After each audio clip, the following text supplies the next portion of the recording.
Hello, my sweet dear magical friends. Welcome, willkommen. In today's transmission video, we are going to be talking about Mars in the sign of Gemini from July the 20th until the 4th of September. I am your occultist host, Natalie, spelled N-A-T-A-L-E-E. If you have anything that you would like to say, please utilize the live chat and the comment section down below to express yourself. To learn or practice remote viewing with us, we meet every single week over Zoom. Access is available through patreon.com/𝚑𝚑𝚎𝚘. Link is in the description box below. If it works better for your strategy to get the astrology and the channelings early, to know next week's astrology or channelings right now, all of next week's videos are already published or right about to be published. You can get it through the 1111 paywall portal, patreon.com/𝚑𝚑𝚎𝚘. Link in the description box below. I don't know what time you guys have or not. So if you need it like right now, if you need next week right now, you plug in 1111 and you get it right now. Link in the description box below. What's on sale this week? What's on sale is the Mercury Retrograde Summer Journal. It is the download for your downloads. Again, link in the description box below. Let's go ahead and dive in. So Mars is going to be in the sign of Gemini from July the 20th to September the 4th. And on the way, going to dust up mainly with Saturn and Neptune in Pisces.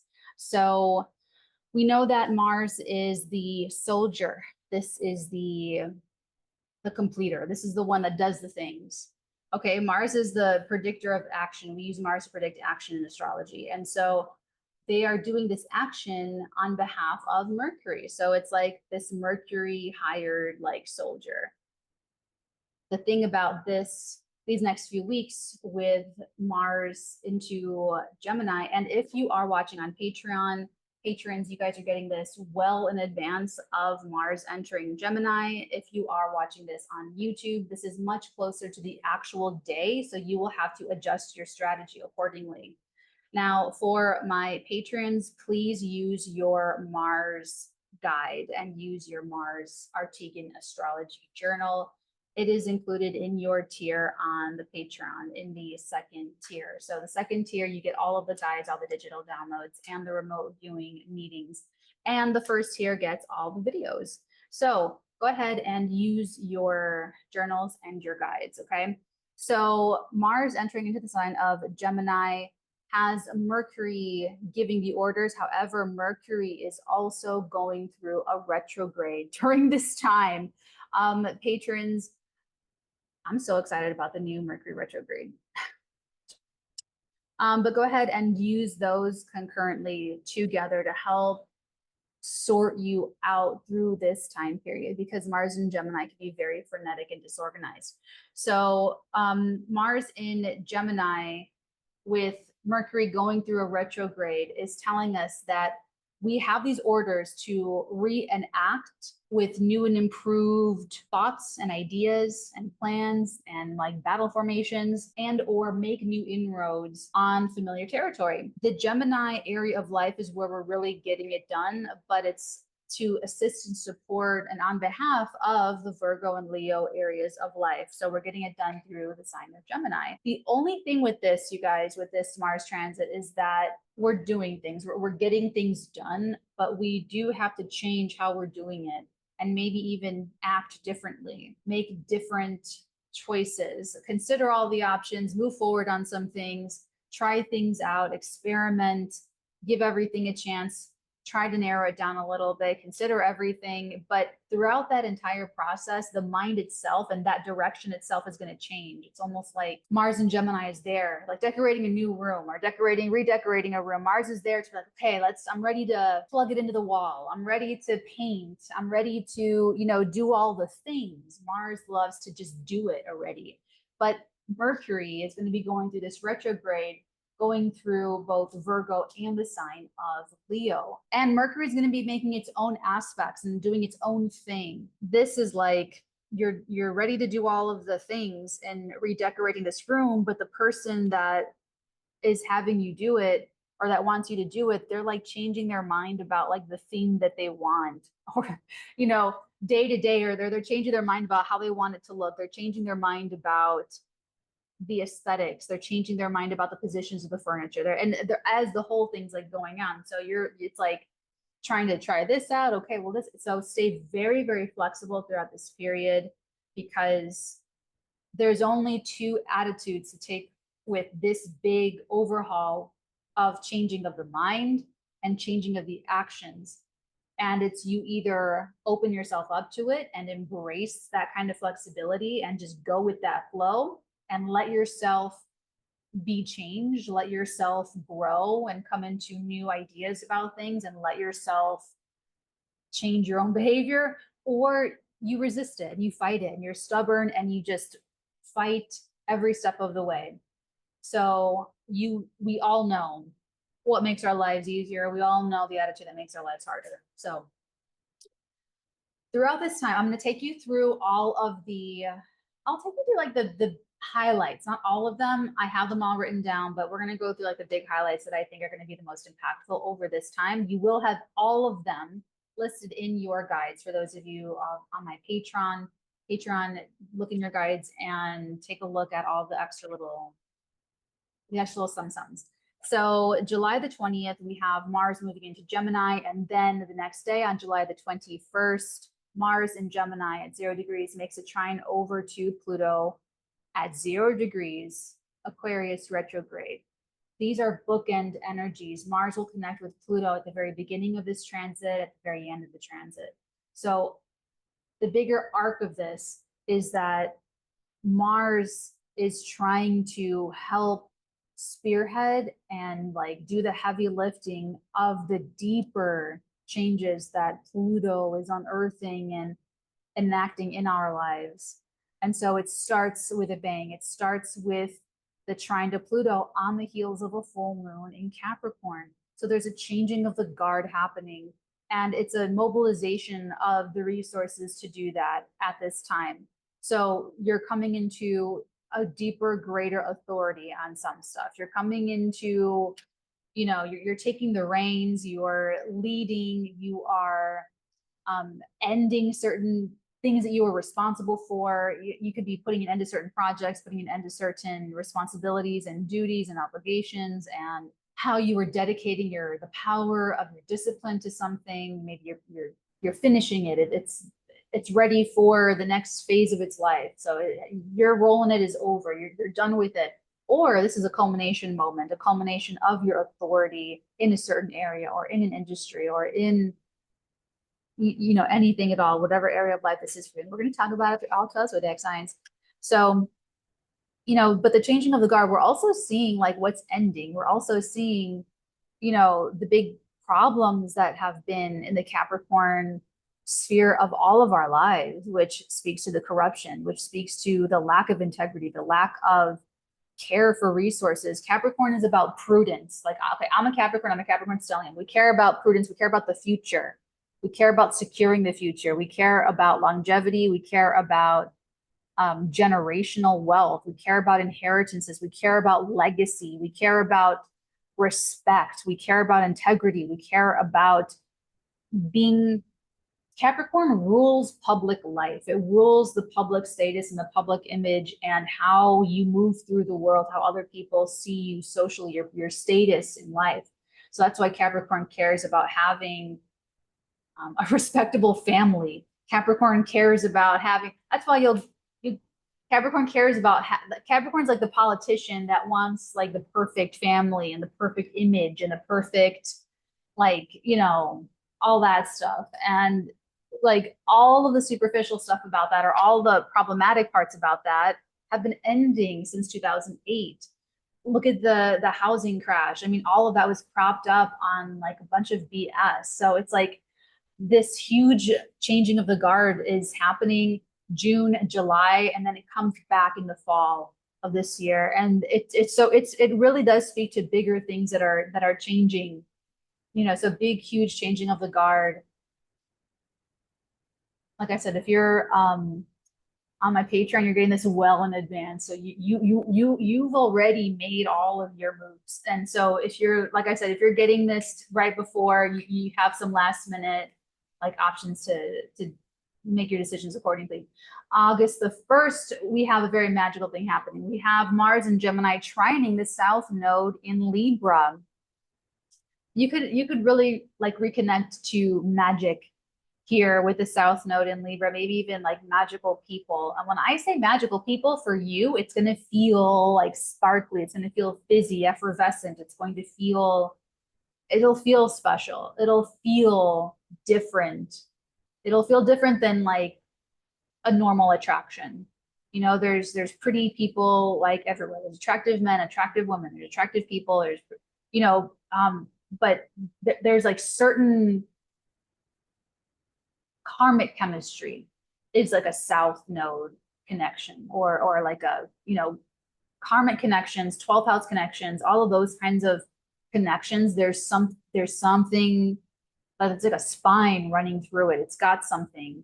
There's something more there, and it's because of the accumulation of the relationship energy of the past lifetimes. So Mars connecting to here, you could be, on one hand, willing to fight for comrades, willing to fight for your soul comrades, willing to, you know, you take on something with them and for them. They could be showing up to take on your battles with you, for you.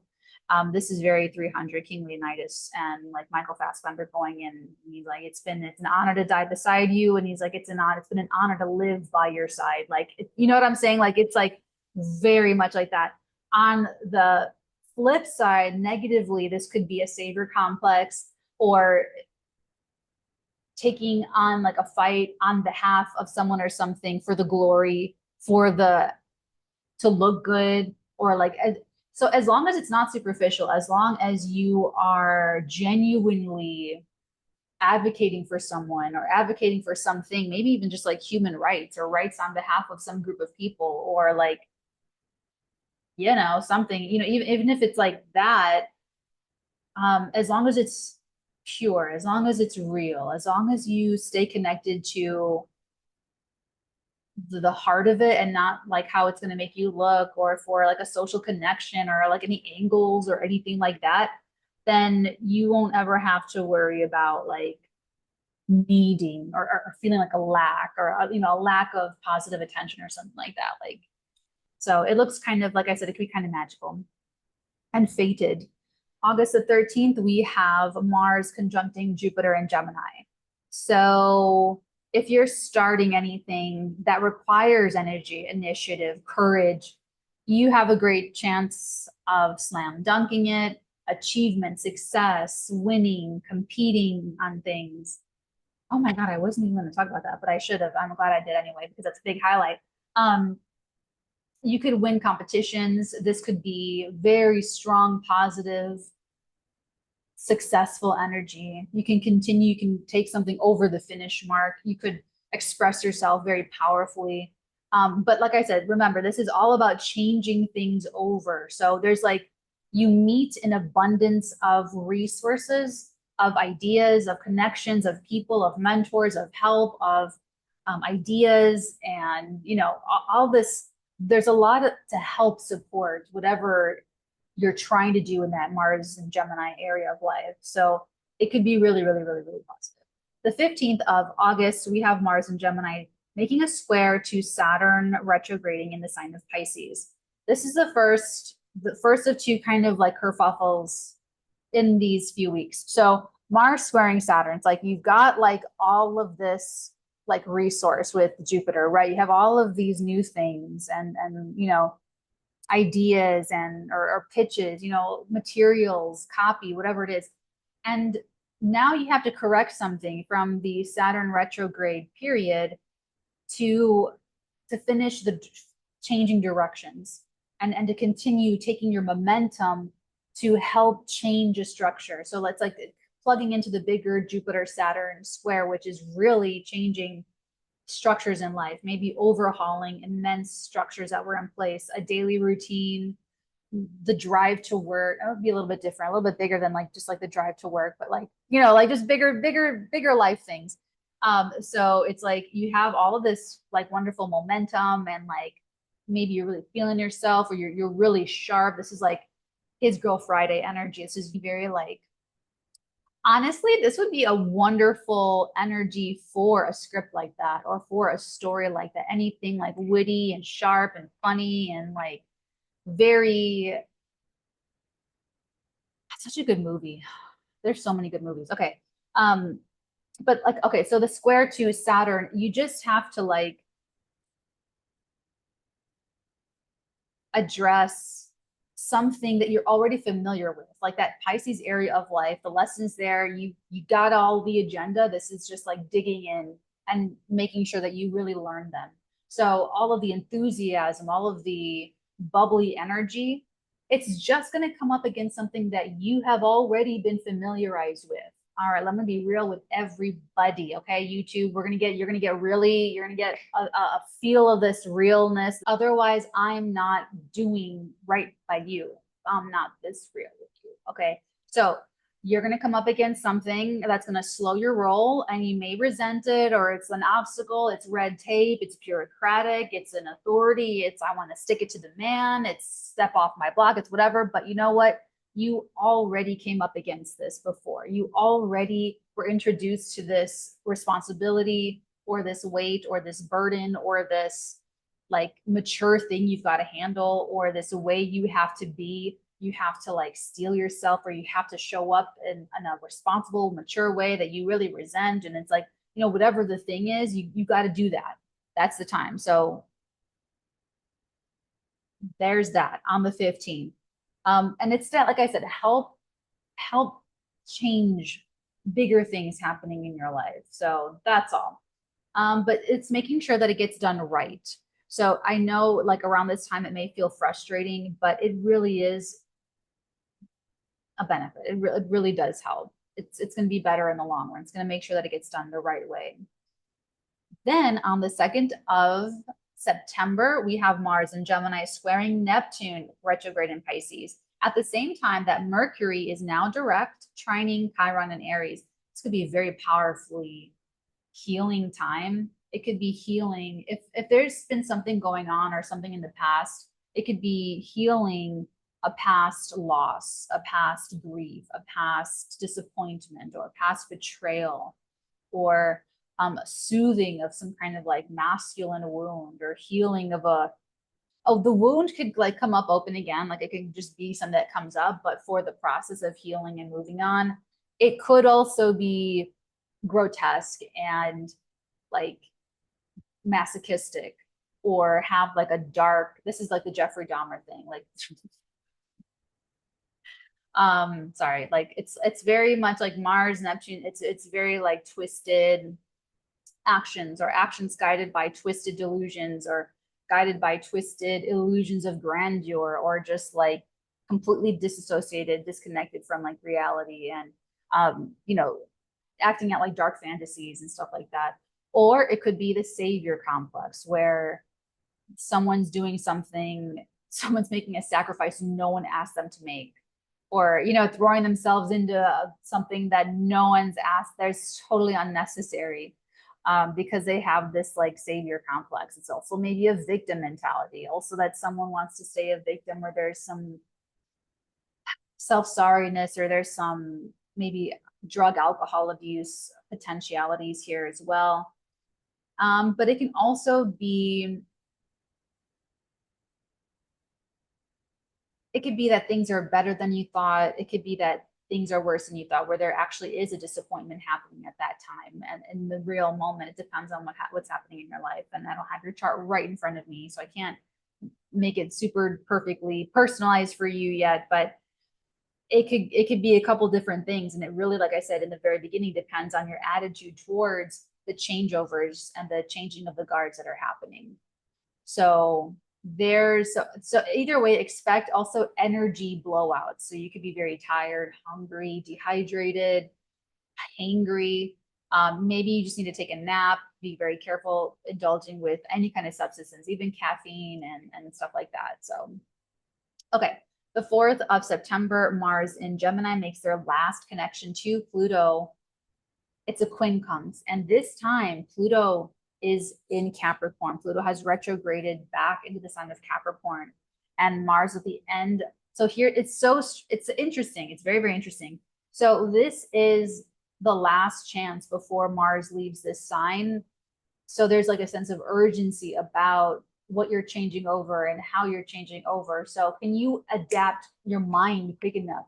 Can you speak the ideas fast enough? Can you adapt to the changing things that like change again and again and again and again and again and again and again? Like how how flexible are you? How adaptable are you? Because that's going to help determine how you encounter these setbacks and you know what's being asked of you by universe and cosmos. So the 4th of September, the quincunx to Pluto in Capricorn, last chance, sense of urgency level. It's a very critical feeling moment to finish the job. Finish the job. Pluto 29 degree of Capricorn. My God. And it's a quincunx, so it's like a new path opens up. This is what's so interesting. This is very like the whole thing is about new paths and new inroads and new ideas and new discussions, and like doubly over because it's already Mars and Gemini. That was already the agenda. It was already what we were going to try to do. But the ruler doing this retrograde and making those connections and the karmic connections and the past life stuff and it's very and the 𝚘𝚎𝚗, like it's going to be a whole thing. And then at the 4th of September, like after all of these switches, there's like there's a track change of power and agenda and authority. And with the quincunx, the new path opens up and you're meant how I see and feel this energy, this angle, this sacred geometry of the stars and the heavens and the firmament, like it's very much like the road less traveled. I will spare you if you are a golden oldie on the YouTube or however you're watching this. If you're new from the shorts, I'm gonna spare you. I'm gonna spare you. I'm gonna spare all of you the poem. But that's the quincunx energy to me, where it's like you have the moment of like, well, this is different. This is not what I thought it was. Like this whole energy is going to be like, that's not what I planned, not what I thought. And you're, like I said, you're either going to lean into it and make the best of it and like embrace where life is taking you like an adventure, or you're going to really resist and be dragged into it. And you're only going to see the worst of it. And so you're going to pine for the things that are the more and more relic of the past, like one by one, and making it, you know, quite a bit more painful for oneself. And I'm here to say that we don't need to do that. Okay, so let's go ahead and take it through the zodiac. Let's take this through all. Okay, so there's this last track change, and then it's all different. Then it's like then Mars goes into Cancer, and we're done with all the options. We're done exploring all the options. We're done talking and wheeling and dealing and changing our minds. It's a completely different soldier now.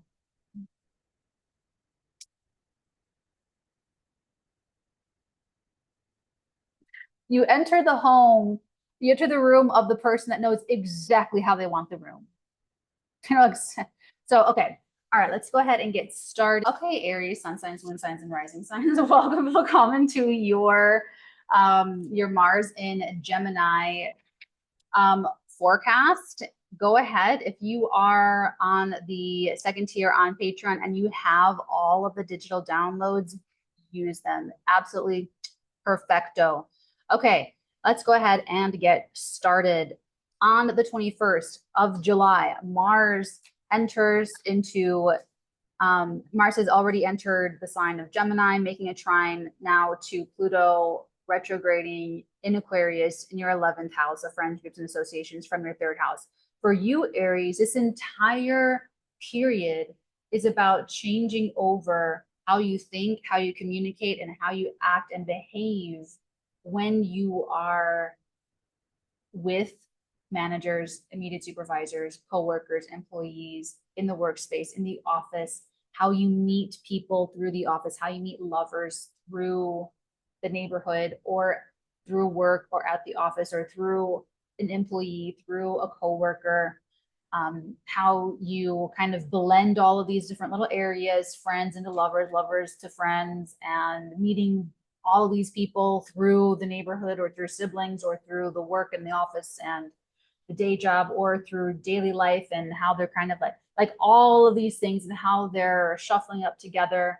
It's really important for you. And there's a powerful, possibly even meetings happening for you because of their house or meet people. But Mars trining over to Pluto at the outset is very, very transformative. So there could be plans you're putting together with your friends. There could be goals that you're putting together in your mind's eye. And so I love it. It's happening on the full moon in Capricorn. There's a changing of the guard for you professionally. So again, this entire period for you, changing your mind and your actions and how you approach people, how you talk to people, how you think about these people, also extends to your children and your love life and your sex life, and dating and romance and all, all of that's creative passion projects, small business to big business, business scaling down to small business, all those types of things included as well. And so this entire period for you, July 20th to September the 4th, is about how you are working with these people differently because your role in society is changing, your allies are changing, your networks are changing, your status is changing, your relationships with your parents, your bosses, your spouses are all changing. And so this is powerful. It's starting off very big and very powerfully. You're going to have an indication of where these changes are happening and what's happening in the workspace and the career space with the coworkers, with there may be some big decisions that you've got to make too with Mars in the third house, cutting in and cutting out, these people and these options as well. You could be having options for work and career and friends and lovers and, all these things. On the 1st of October, why do I keep saying October? The 1st of August, we have Mars and Gemini trining the South Node in Libra from your 3rd house to the 7th house. And for you, Rams, it's very magical because you can be definitely associating with some magical individuals. And to you, they're going to feel super cosmic and dusted with, unicorn love. And it should be very idealistic. Be very careful of pedestaling people. If that was something that you needed help to not do, this is going to be, helping you with that. But on the flip side, so Mars could be you. Mars is also your ruler. It's always very big for you to track Mars and what Mars is doing at any given moment in life for you.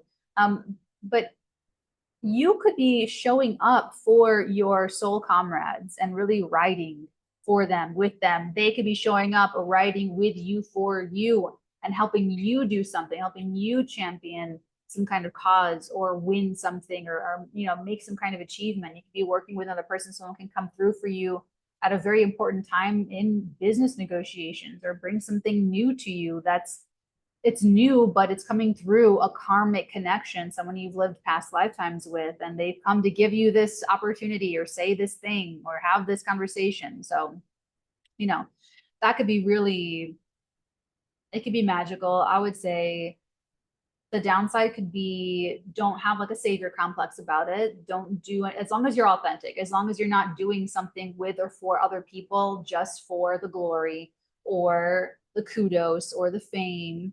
And if you stay connected to the authenticity of what you're doing and why you're doing it and with whom and what you're saying, and not like the hot air that this Gemini stuff could be, then you'll never go without. Like you'll never need more of like attention. Like you'll feel very satiated because you'll get that the real good feeling that you're trying to get. The Mars-Jupiter conjunction on the 13th of August says that there could be some communication things that go very over the top. So try to temper yourself. It's like when you try to reel it in, our perception of reeling it in could be so far off the mark. So all of us are going to have a difficult time like reeling it in. And for you, it really is going to be either information you're getting, you're learning something, or like communicating something like a fire hose. Like you could be learning a manual, writing a manual. You could like there could be something like a big course study type of a thing. There could be some bombs dropped in gossip land. There could be, you know, blogs that you're writing that get really popular. I mean, any manner of communication and starting anything communications wise that could take energy, initiative, courage, drive could be very, very successful. The 15th of August, we have Mars making the square to Saturn in your 12th house. These are the only things that are going to be difficult for you. So the 15th of August, the mental health stuff for you, Aries. So you're one of the signs that people just never tell you anything because you're going to freak out. And people don't like your reactions to stuff. And they say that you forget about a lot or that you forget very often or, you know, what have you. And so this could be a moment when they're right, when there's something that's like really difficult for you to chew on psychologically or mentally. So I do see a little bit of a mental health challenge, but it's nothing unfamiliar. Be really honest with yourself, Aries. This is a mental health thing that you've had. This is an anxiety issue that made itself apparent last month, or, you know, whenever Saturn was like in that really forward direct motion from what was that, November 2023 to like June 2024, you know, those lessons psychologically, mental health, your own blind spots, maybe with foreigners, maybe with far long distance travel,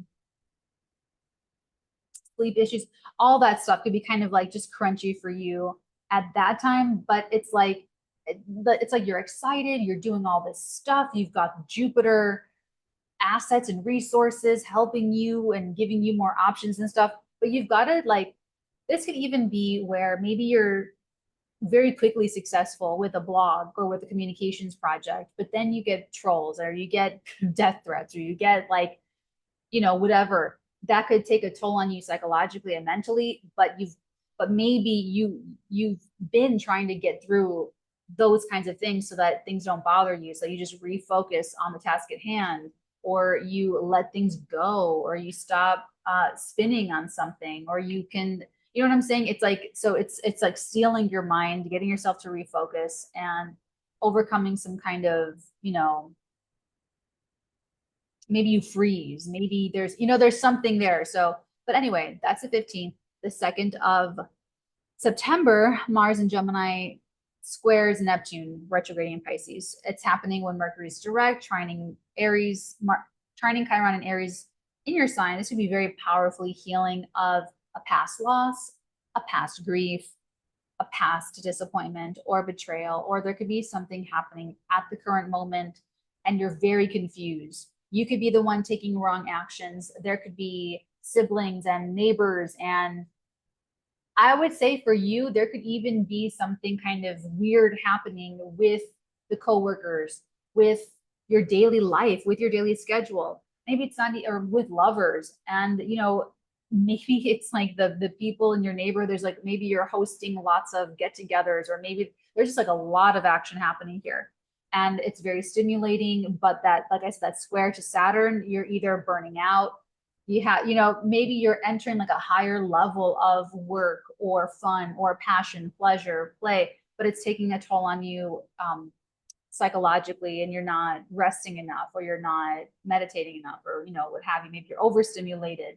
But Mars square Neptune could be where you burn out. You know, if it's really fun and it's really, you know, you're doing the most, but you burn out and then you go kaput. It could be that there's like a betrayal from a sibling or a neighbor, or that there's some kind of violence happening, and be careful with that. But it can also just be that something you thought, or communications get like, there's intentional deception, or there's a misunderstanding that's very genuine and real, but that gets misperceived, you know, like a misunderstanding of something. And so, like I said, Mercury's direct, trining Chiron in your sign. A wound could be reopened to be kind of like talked about, or to be kind of like looked at through a more mature lens. You also may be the one to speak very affirmatively. You may be the one to speak very inspiringly about suffering or about something you've been through or about your mental health challenges, and that could really help other people. And you could be like talking about masculinity or talking about something that you've overcome in a way that's very like inspiring, but inspiring on a just like a different kind of level, not through strength, but through inspiring through like vulnerability. Then last but not least, you have the 4th of September, you have the last connection, Mars and Pluto. So Mars in Gemini quincunxes Pluto retrograding this time in Capricorn, Aries. So the changing of the guard again. This is the last chance. It feels very important. It feels very critical. It feels very last minute. It feels very like, I got to get it in under the wire right freaking now. I got to do it right now. It was June. It's also July. I got to do it right now. A new path opens up, a new option, a new consideration professionally for you. Your parent says something, you as a parent, you as a spouse. And so this thing that kind of opens up for you, like I said, it's like a track change mentally and maybe even verbally, or maybe news that you're getting from the top, or, you know, something kind of like that. But it's like the last little track change in your power, in your authority, in your agenda, in your status, and professionally where you're trying to go. And so I would say the more open-minded that you can be about everything, the more you are removing the limits of how you're seeing yourself, maybe professionally, because for you, this bigger track change has to do with who you are in the world. Okay. And then on the 4th, that's when Mars enters a sign of Cancer, and it's completely different. We're fighting for a completely different cause. So hope you enjoyed this, Aries. Love you guys, and I'll see you guys in the next one. Particularly, make sure that you're sticking around December the 6th, 2024, when Mars goes retrograde at 6 degrees of Leo. I'll be here talking about it for you then and then some. Until then, this is sun signs, moon signs, and rising signs. Welcome, willkommen to your Mars transit through the sign of Gemini in your second house of finances, the money that you're spending, the money that you have, your self-esteem, what you're eating, what you're bringing into your mouth, the kind of assets that you have in terms of people as well. But also like more so your skills and your talents and abilities that when you apply them in labor, create an income that you can use second house to buy assets, 8th house. So this really for you guys is about changing your behavior financially, changing the actions that you're taking in these realms, maybe making some big purchases or receiving some big payouts. But it's really for you, there's like financial changes and self-esteem changes connected to your love, your heart, your children, your romance, your passion, your small business, big business, play, your animals, your home life, work from home, any home-based business. So over these few weeks from July the 20th to September the 4th, it could be that your children are like extra expensive. They get some kind of like hobby. They get into some hobbies that the things take all these big expensive like doodads, and it's like, oh my god, this is going to cost how much, and they need this outfit and it's so expensive and they're going to outgrow it in a few months anyway. Like it could be, you know, something like that. It could be a home-based business, but in any case, you're having to think differently about these things and you're having to approach these things very differently, and Mars is helping you through trying to elevate your self-esteem, increase your earning power, change your spending habits or how you are purchasing. I vote with my dollar. So when I buy something, I'm approving of how it was made, how it was marketed, you know, all the things. So, you know, there could be a little bit of that going on too. So, okay, my dears, the 21st of July, Mars at the 0th degree of Gemini makes a trine to Pluto at 0 degrees of Aquarius in your 10th house of career. These are the bookended energies when Mars connects to Pluto at the very beginning and at the very end. So at the very beginning, it's this powerful like boost into how and where these bigger changes are trying to take place and the purpose of what it's supposed to serve. So this is happening on the full moon in Capricorn's heel. So there's a changing of the guard in your 9th and 10th houses. They're both ruled by Saturn. So the changing of the guard is happening in your belief systems, your belief structures, your ethics, your morality, your integrity, okay, so for you guys, Capricorn in the 9th needs it does really care about integrity and morals and ethics and like the right, it's very like morally like right and correct, and can have a very pessimistic outlook like on life. Like it could see things through status and see life through people's stations and see things through, it could be like that. But the changing of the guard that's happening for you is something that's been going on since 2008 to open your potentiality of how you perceive life. You are breaking through the last limiting beliefs about your life, what life is for other people, whoever it is for other people around you, how you are elevating your place in public life because of how you are changing your mind about what life is. I don't know why I crossed my eyes just right now, but your position, like I said, is changing, and it has a really special opportunity for Tauruses because life isn't what you thought it was. And that's, like I said, you guys of all people should be living the most exciting life ever. So you guys should have the most open-minded perspective on all this stuff. And you guys may be resisting it the most. If you guys are resisting, if any of the fixed signs are resisting this, it's going to hurt so bad. It hurts so much worse.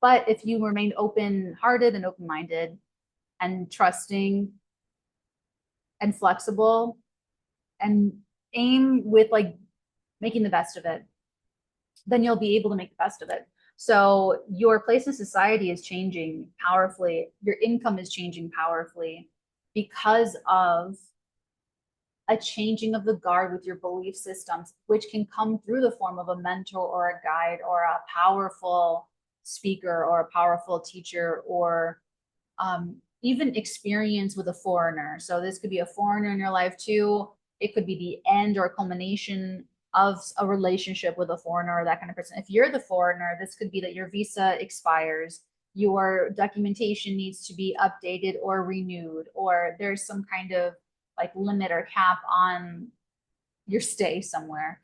There could be something litigious wrapping up. There could be something resolving that's litigious and or having to do with marketing that's wrapping up, something to do with publication, or like a last big kind of push there.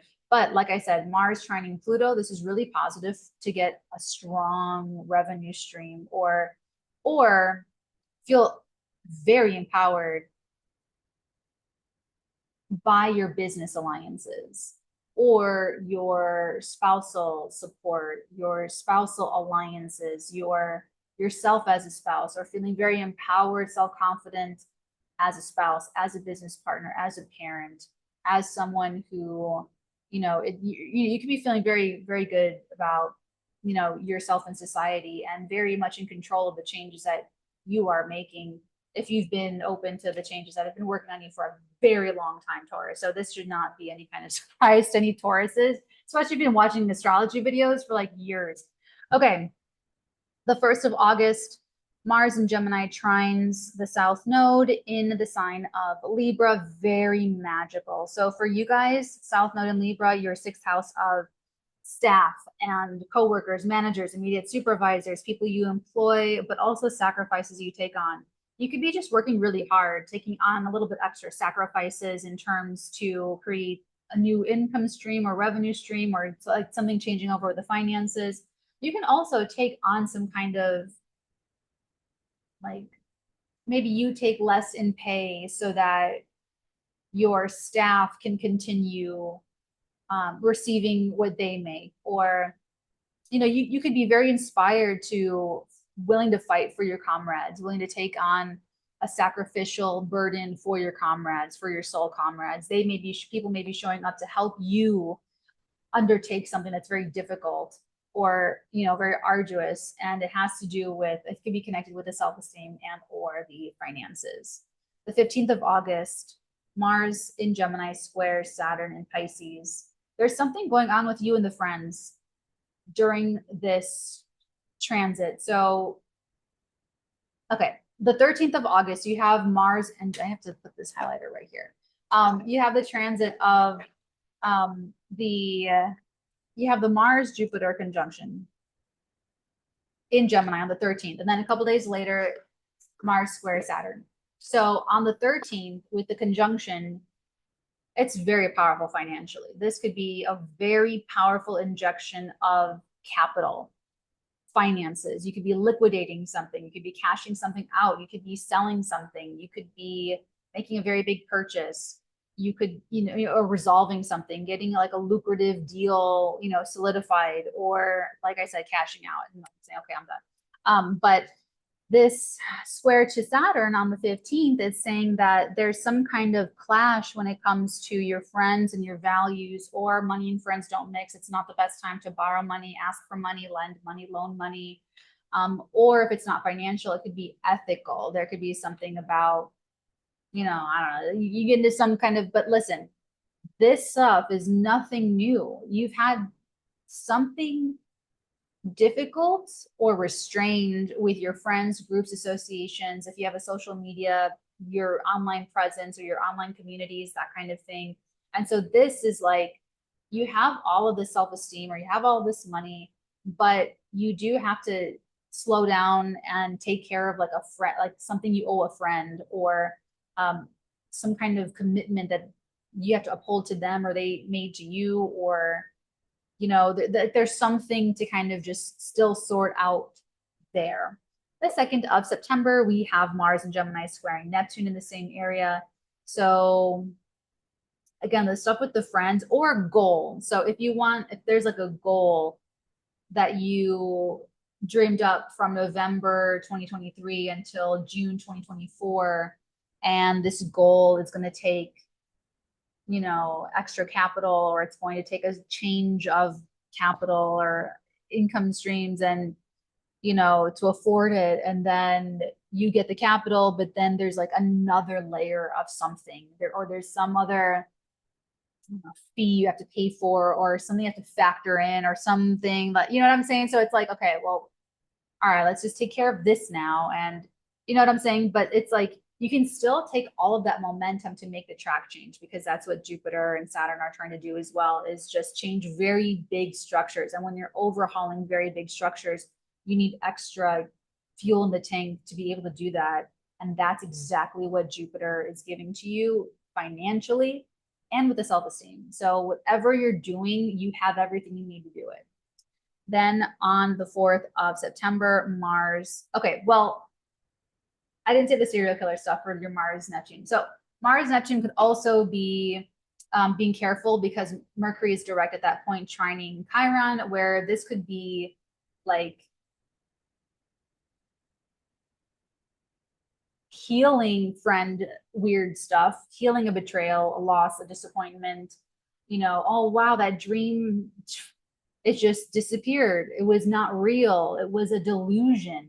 I wasn't seeing it clearly. I wasn't dreaming big enough, or I wasn't, there's something wrong about like the goal itself. That's a disappointment. Or now listen, you're going to get the Patreon realness now, you guys. Okay. Patrons, you guys get everything. Time is of the essence. Time, you don't get time back. So patrons, your guys' values, you're going to get the time with all of this knowledge to make your moves accordingly and strategize. So,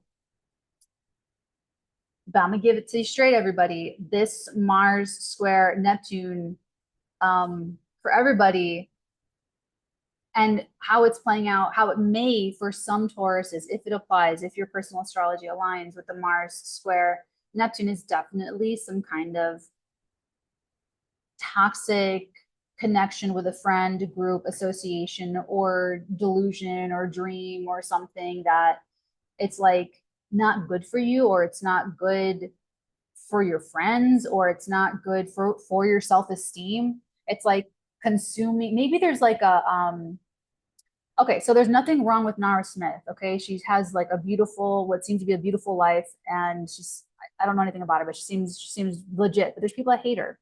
Okay, there's people that watch her and just feel terrible about themselves.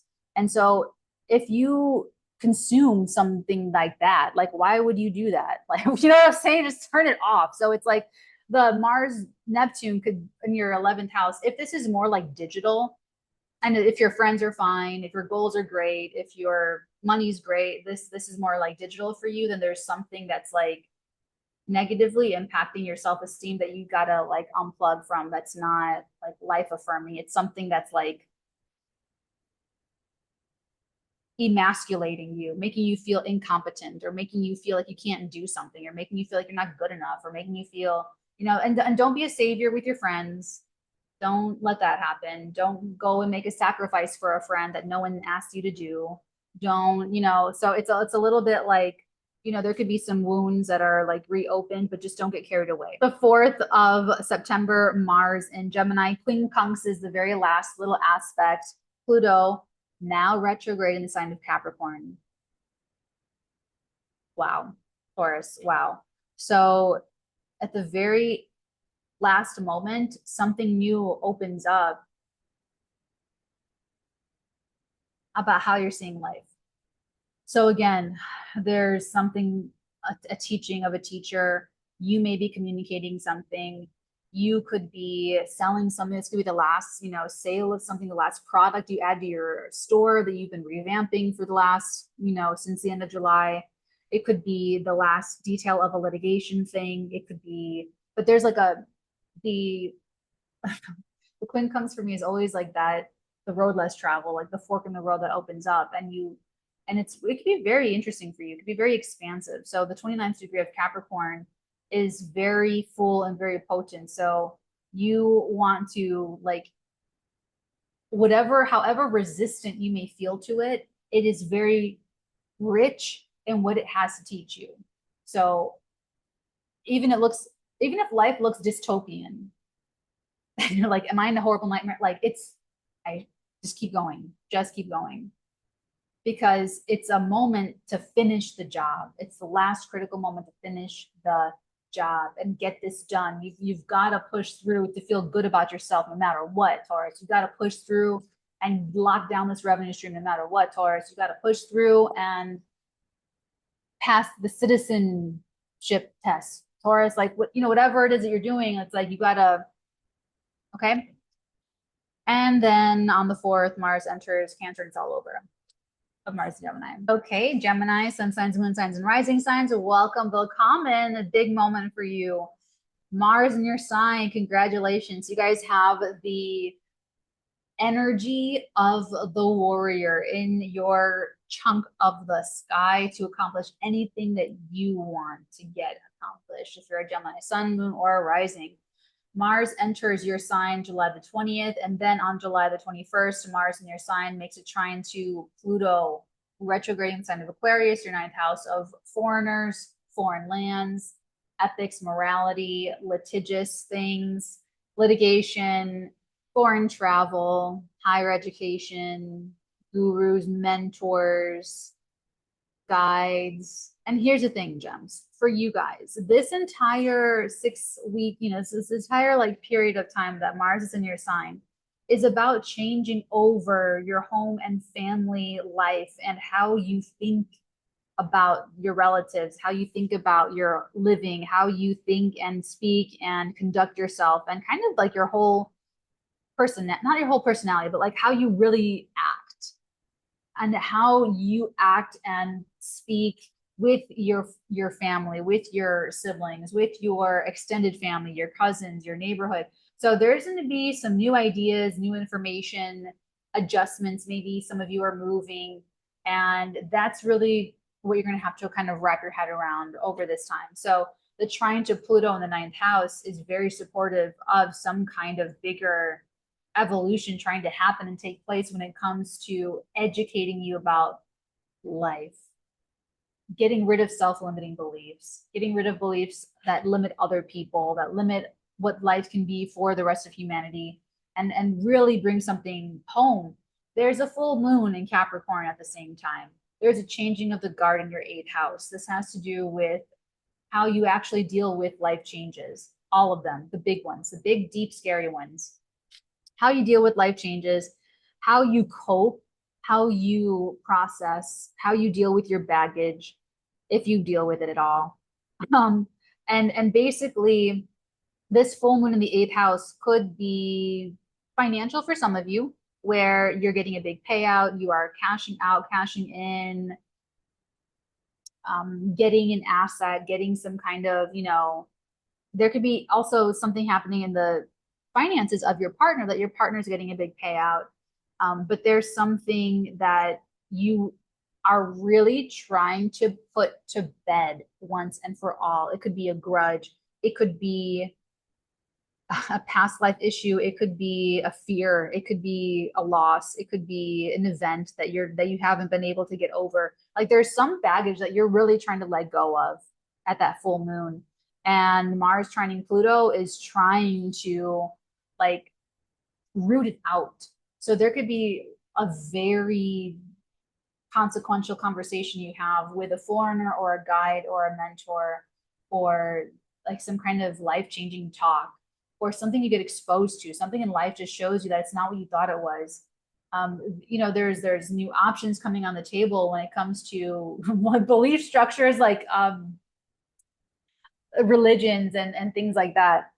So that could be, I don't want to say it could be exciting, but just like try to, like I said, have like a very open-minded perspective on it, because you could be meeting new people and they could be showing you all of the cool things that you need to see to consider things that you would have shut off previously in different circumstances or with like different people. So these are people speaking that you really respect. You listen to them. They can even speak with like a gravitas. So that could be you speaking with some kind of gravitas as well. August the 1st could be magical. Mars in your sign, trines the South Node in Libra in your 5th house. Karmic issues coming up with children if you have any, or people that you're dating. There could be a resurgence or a return of a love, like your heart, or someone that you start. If you, any Gemini that starts dating around the 1st of August, it's either going to be like a karmic return where if it's someone new, they feel very familiar and you could fall in love and it could be a very blissful soulmate experience. Or some gems are going to be taking back the toxic ex that is so bad for you, and that you, or like that kind of a person like that, like you could be taking on, okay, they're comrades, okay, right? So you could be willing to fight for a comrade, but it would be a lover comrade. It would be someone that has your heart, that really you feel it. It's like true, true love. And it's because you've been in love with them for previous lifetimes. So if in this lifetime, if they're new, or if you just met them, or if you don't know them very well, you could be questioning yourself, like, why am I still thinking about this person? Like, that's weird. That doesn't make any sense. That's why. So you could be really roused to do something on behalf of love or on behalf of a child. You may be willing to make a sacrifice on behalf of a child, or for what's best for your child, or what's best for your lover, or what's best for your heart, or going out of your way for an animal, for a pet. Do it genuinely without expectation of glory, or without an expectation of any expectation. Like just do it because you really feel it, but not with expectation. Then you'll get everything. You'll get everything. You'll get a lot of glory. So long as you're not doing it for the glory, you'll get all the appreciation, So August the 13th, Mars conjuncts Jupiter in Gemini. Hot, sexy, anything that you're starting, you have the initiative, the drive to do it, to get it going, to be very successful. If you have a competition to win, that's the day you win it. It looks very exciting. It's very successful. On the 15th, Mars in your sign squares Saturn and Pisces at the top of your chart. So it's like you have all this like positive, like encouragement. you know, you're like, rah, rah, yeah, go me, go Gemini. Um, and then you run into some kind of like stop, like the boss is telling you, slow your roll, slow down, or do this, or go back and do it again, or you know, or something about your public image, your public life, or an issue with your spouse, or an issue, you know, something, but it's not unfamiliar. Gemini, you have been having issues with your parents or with authority figures fall of 2023 to June 2024. This is nothing new. You're going to run into issues and themes that you've already been introduced to before, maybe through different people, maybe through different jobs or situations or different parents or different whatever, but it's not unfamiliar. So you've just got to correct something about yourself. So you may be rushing into things or, you know, getting a little bit too excited. And so then there's just going to have to be a little slow down. But you can still use all that momentum to help build a whole new structure, like in your life, professionally, and in yourself. Okay. Then on the 2nd of September, Mars in Gemini squares Neptune retrograding in Pisces. So for you, Gemini, remember this whole thing for you guys is really thinking differently and speaking differently to your family members, to your siblings. This can bring some kind of, you know, if anyone's like estranged from a family member, or if you tried to launch a home-based business in the past and it didn't work before, or you know, anything kind of like that, or even moving back to where you lived before that you were really happy, you know, all that, those kinds of things can kind of come back. So and if this is falling in love for some Geminis, this is like you fall in love with someone that strikes you emotionally and makes you very alive emotionally in a way that is different than just being attracted to someone, because there's attractive people, you know, whatever. But going beyond the attraction is the spine that runs through it. And that's like the soulmate energy. So you could really, if you're dating someone, it would be someone that is really changing your mind and your heart and you emotionally. They're changing, it's helping to change your emotional seat of security. And it could be a breakthrough moment that you're getting closer with someone, and it's maybe bringing you to terms with family issues and family dynamics and family karma and family baggage, to get rid of all that so that you can express your heart more fuller, or be in love, or have a better relationship with your child, or just feel better about yourself and your entire life generally. Okay, because with this energy, you can kind of do anything you want in life with it. Okay, on the second, what I'm trying to say, of September, Mars squaring Neptune in Pisces, however, is a little bit of, at the same time that Mercury's direct trining Chiron in Aries, you could absolutely be very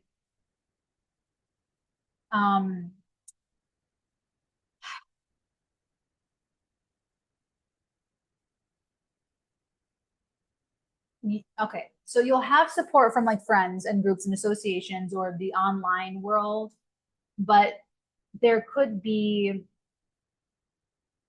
it depends on how things have been going. So if you've been taking on sacrifices or fighting on behalf of your love or something you love, or you know, taking something on for a child or something like that, this could be another moment where there's another sacrifice, or there's another like wound that may be kind of difficult for you to be working through.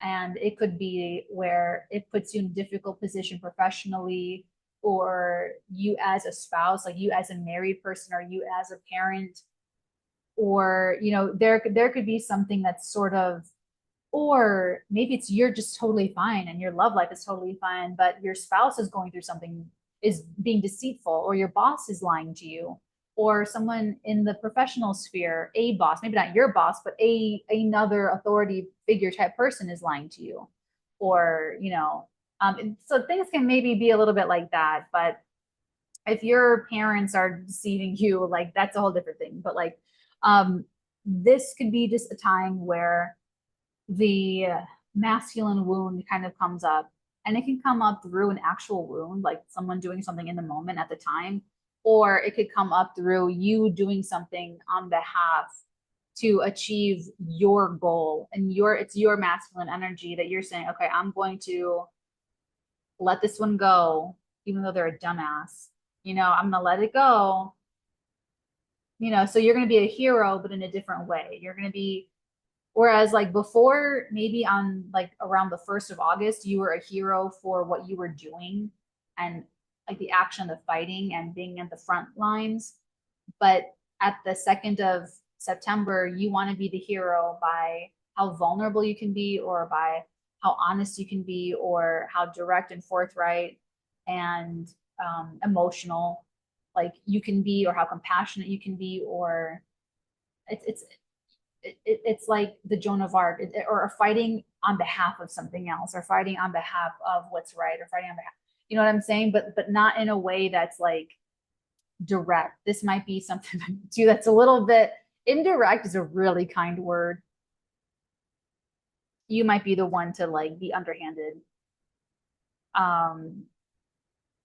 or do something that's like kind of vigilante, like I don't think this is right, so I'm gonna do this, or like, so it's a little bit, it's a little bit tricky with that one. And I would just be very careful, because if the boss is doing something, it'll be very public. If the parent or spouse is doing something, it'll be very public. If you're doing something, it'll be very public. So just make sure everything by your side of the street is completely clean. Then on the 4th of September, we have Mars in Gemini making the last aspect to Pluto, 𝚃𝚑𝚎𝚢 Pluto. At this point, retrograding in the sign of Capricorn. Here we go at the very end. It's a very critical moment. There's like a sense of urgency with this, and about clearing out the baggage, letting go of the last block to true intimacy, really letting it go once and for all, moving on, getting a big payout, paying a large sum for something, cashing out, cashing in. And it's like, maybe you thought you were with someone and you were very close and in depth, and the sex gets even better and like, whoa, or you get even deeper and closer, like, whoa, it could be something kind of like new opening up. And even if it's a little bit discordant, like you thought you got rid of everything, that you let it all go, and something grudgy comes up and like, shit, I have to let that all go, be something like that. Then on the 4th, Mars enters Cancer and everything changes. So were you able to get it all done, Gemini, or did you spin your wheels in distractions? Like I said, if you're on the Patreon, you've had ample time to make your moves and adjust your strategy accordingly. If you are getting this a lot closer to the 20th, you still have time to make your plans, Gemini, and I will be here. So keep checking in, and I'll see you guys in the next one. Especially stay tuned. Make sure you're subscribed so you don't miss around the beginning of December, December the 6th. Mars is going to go retrograde at 6 degrees of Leo, and you're going to want to hear what I have to say about it. Until then, see you. Hey, Cancer, Sun, Moon, Risings. Welcome to your Mars. Why am I saying yay for Mars and Gemini for Cancers? All right, Cans, here we go. I'm a Cancer ascendant. So, oh my God. Okay. All right. Okay. So Mars enters Gemini July the 20th, and then enters our sign, Cancer, on September the 4th. During this time, the director of everything is Mercury going retrograde. And so this really is a big deal for us, because Mars is in the 12th house of secret sorrow, self-undoing, subconscious content, and our blind spots. Okay. So this is going to be the thing, to see the blind spots as they come up and to think differently about them and talk about them differently. So we're going to also be very busy behind the scenes. We're going to be busy little schemers, and all of us, busy little schemers. And we're also going to have to do that differently too. So what's interesting is that, for instance, as a screenwriter, this is typical to show up, because a screenwriter is a behind the scenes kind of person, or an astrologer is a behind the scenes kind of person. So Okay, so there's something that we're taking on consciously because it's what we do or part of what we're doing, or subconsciously, it's just something that you signed up to do right now in life. So we're trying to change. I'm going to say you. You're trying to, let's say we. We're trying to change our minds when it comes to thinking thoughts, how we think our thoughts, the thoughts that we're thinking about the thoughts that we're thinking about changing how we're thinking about thoughts that we're thinking about, and money and finances and communication and how that translates into self-esteem, maybe some kind of like verbal manifestation stuff, or how like words create reality, or like something of that nature. Like I do see some kind of like financial self-esteem stuff roped in with the mentality and the mind, and linking into subconscious fears or phobias or self-limiting beliefs or magic, because the 12th house is also hidden benefactors and past life energy, and it's a psychic house as well. So Mars enters Gemini on the 20th and kicks off this whole shebang. Now on the 21st, Mars trines Pluto retrograding in Aquarius in the 8th house, another psychic house. So it's happening on the heels of the Capricorn full moon. Very interesting. There's a changing of the guard when it comes to our relationships. And so since 2008, we have been through the unimaginable with relationships. I don't know about you guys, but me personally, I can say with absolute full, like with zero exaggeration, that this transit brought me in these very enmeshed, like seemingly inextricably disconnecting, like intimate, like I said, complex enmeshed connections and relationships with psychopaths, murderers, and multiple serial murderers. Okay. Pluto in the 7th house is no joke. This full moon is at 29th at the very end of Capricorn. We, after July and after the fall of this year, we're almost there. We're almost like done and out of the woods, like once and for all, kind of, almost in a little bit down the line, maybe. But this changing of the guard is the moment to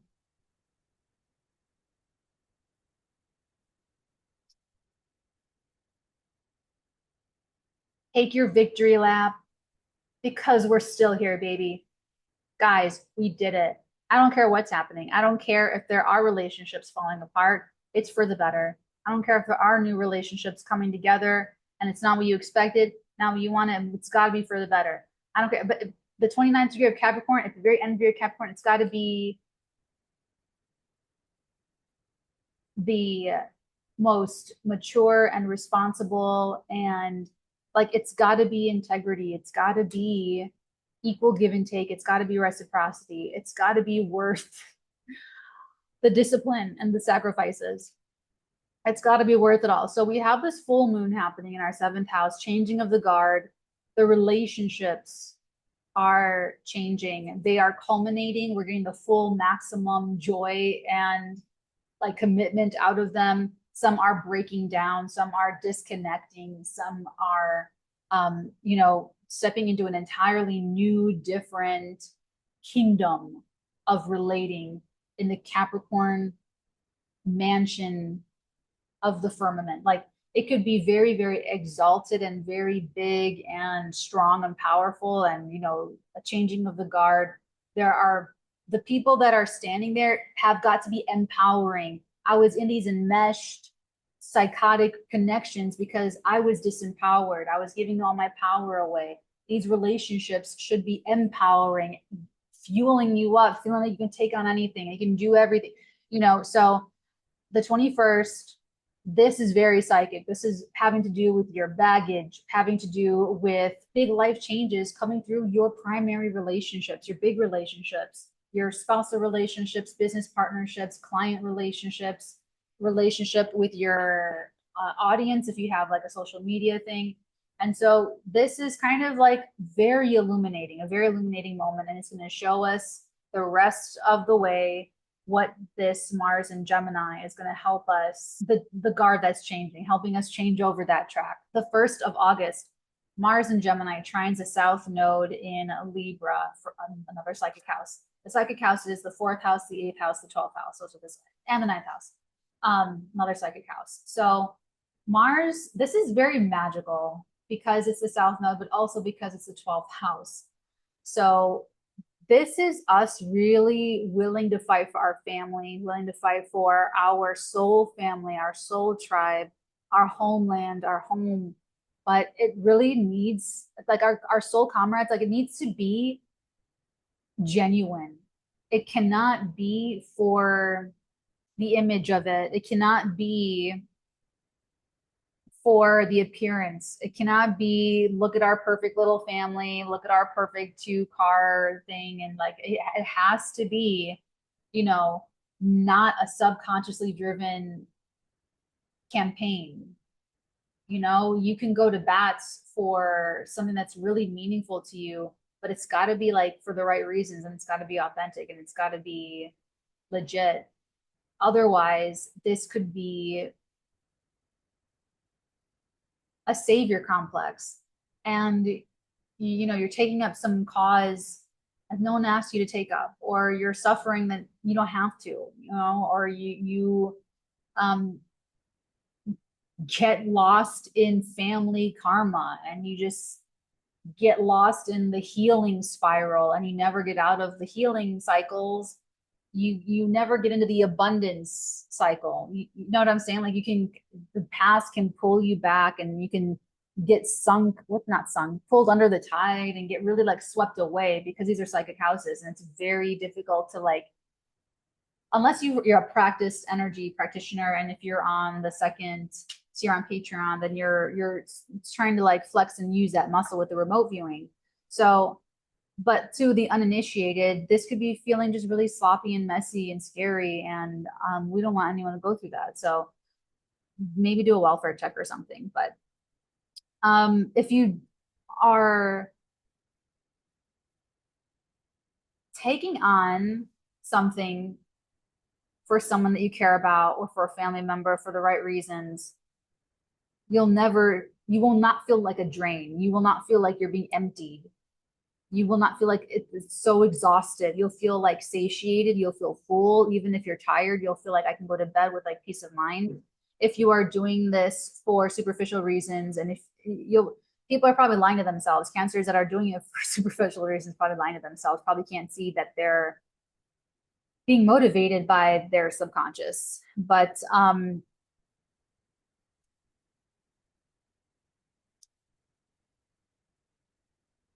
I would be really careful, because that energy can kind of turn against you. This is going to be maybe even a family member trying to harm you from behind the scenes, or that does not have your best interests at heart. And they could be kind of like, I don't like it. I just don't like it. That could be kind of like weird, or there's something going on there. So be very, very careful there. The 13th of August, Mars and Jupiter connect. They conjoin, they conjunct in the sign of Gemini in the 12th house.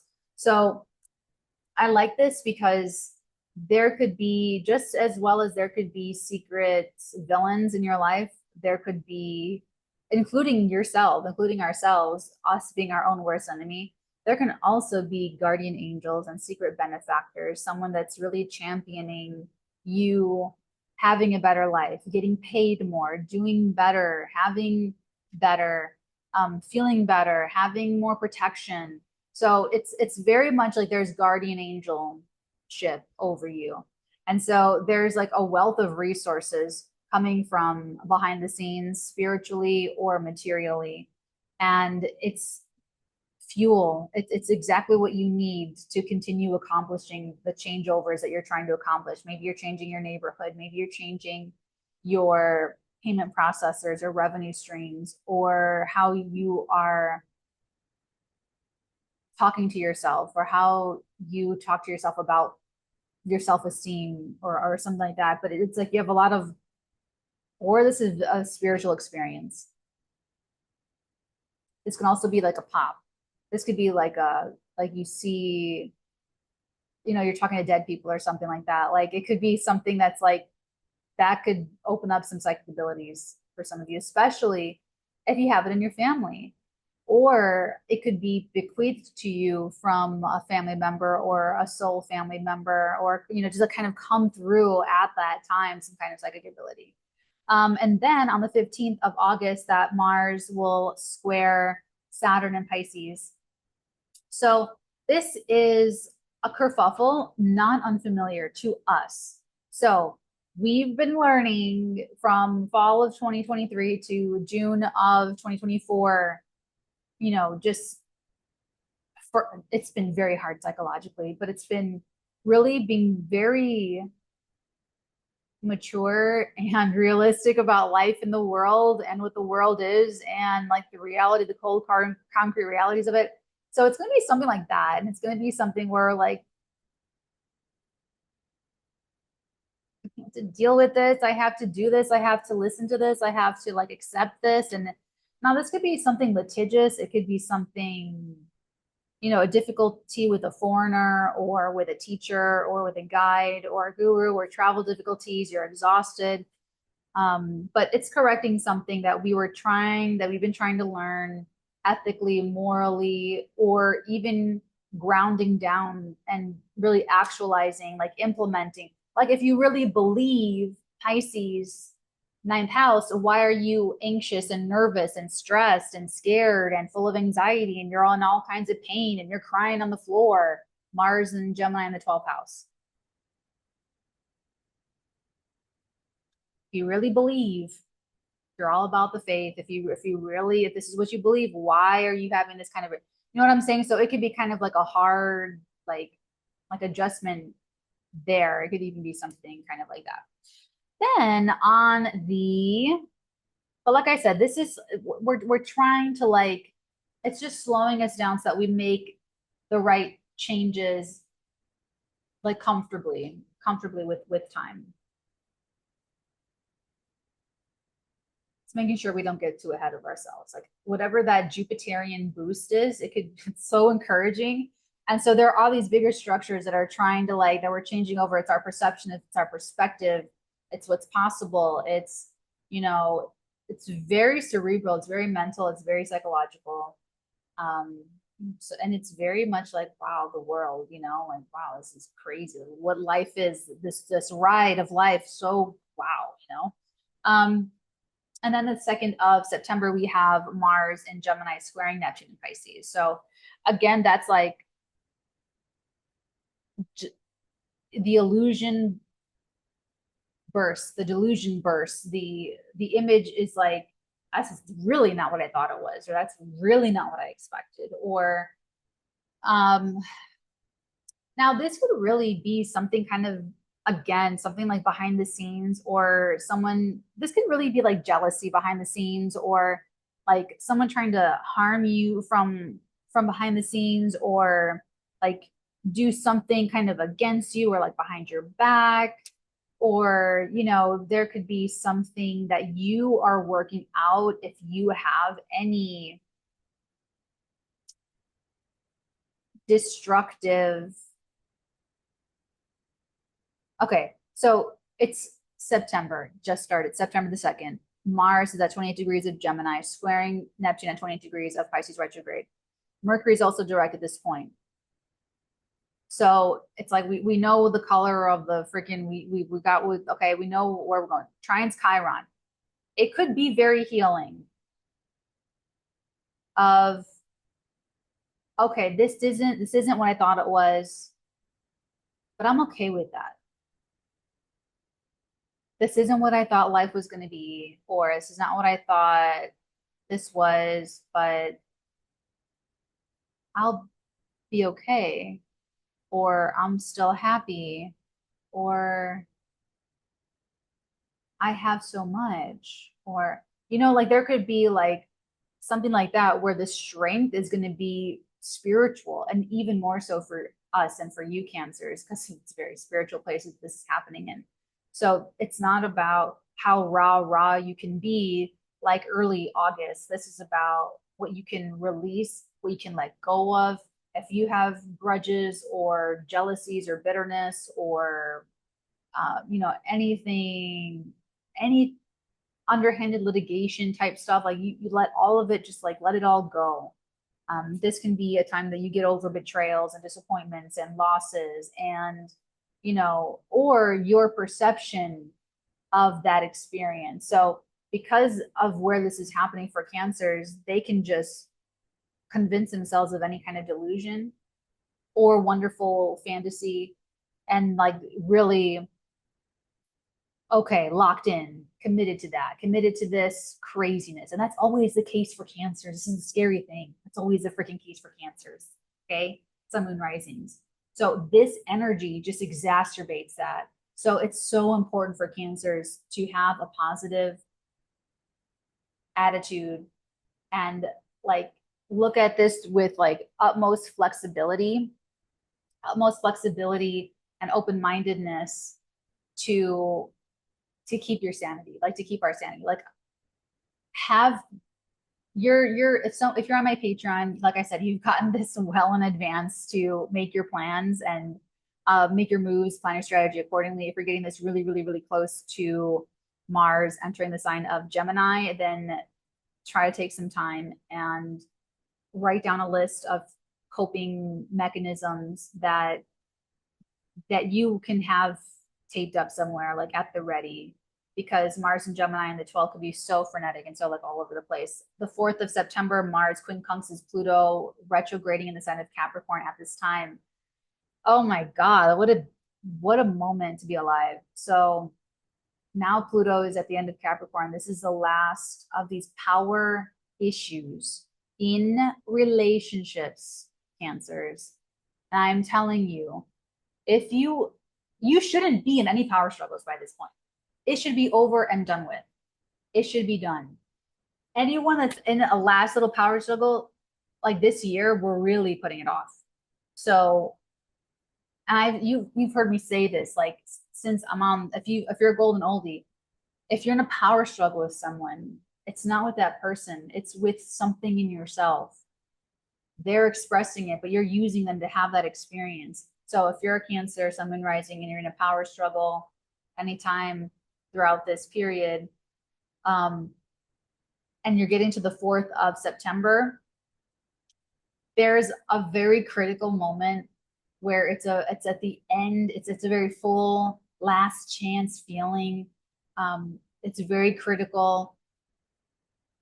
Pluto is trying to finish the job and teach you something about this, about your own power, about when you give your power away, about the other person's power, about, you know what I'm saying? So it's like there's something new that kind of opens up. And I like this moment for you and for us, because if someone's been really clenching and resisting, that could be the moment, the last moment that you release it. You release the final things that are in your subconscious about relationships, and you let it all go. You can move on, move forward. So it's like, and if you've already done all of that, then this is something that's going to open up with you and another person. And it's still going to be like, oh, wow, that's interesting. So there's that. Then on the 4th, Mars moves into Cancer, and we're ready for liftoff. So really, this whole like change of perspective and mentality or writing. So for some of us, this is so writing, like going back and revising something and, all that stuff and working out the story and the characters and all that stuff. But for others of us, and maybe even a little bit, as well, this is, like I said, the 4th of September, this last moment, this last of the relationship energy. And we're going to get this again. It's going to be like a whole thing, but like, it's not just the other person that takes this transit from us. It's our approach to relationships. So for everything that I've personally been through as a Cancer ascendant, learning about Pluto directly across from me. I get it. I get why I chose it to live through. So this is the last track change of the mirrors that we choose. And it's not the other person. Like anyone complaining about your relationship with anyone in your life, it's not them. It's not them. Why are you choosing to have that experience through your mother, your father, your brother, your sister, your friend, your coworker, your manager, your, all these, it doesn't matter the role that they play, you're getting this experience. So it's like owning that maturity, owning that responsibility to choose the right person, to choose the right partner, to choose wisely. That it's not their fault. It's not their fault. Everyone, or if they have a limitation, it's not their fault. You have to be responsible and wise and upkeep your relationships or change them or end them or make new ones. It's up to I, I've made friends. It took me my entire life to make friends organically, like, and it took Pluto in my seventh house to learn how to freaking do that. I had to learn how to make this whole entire time,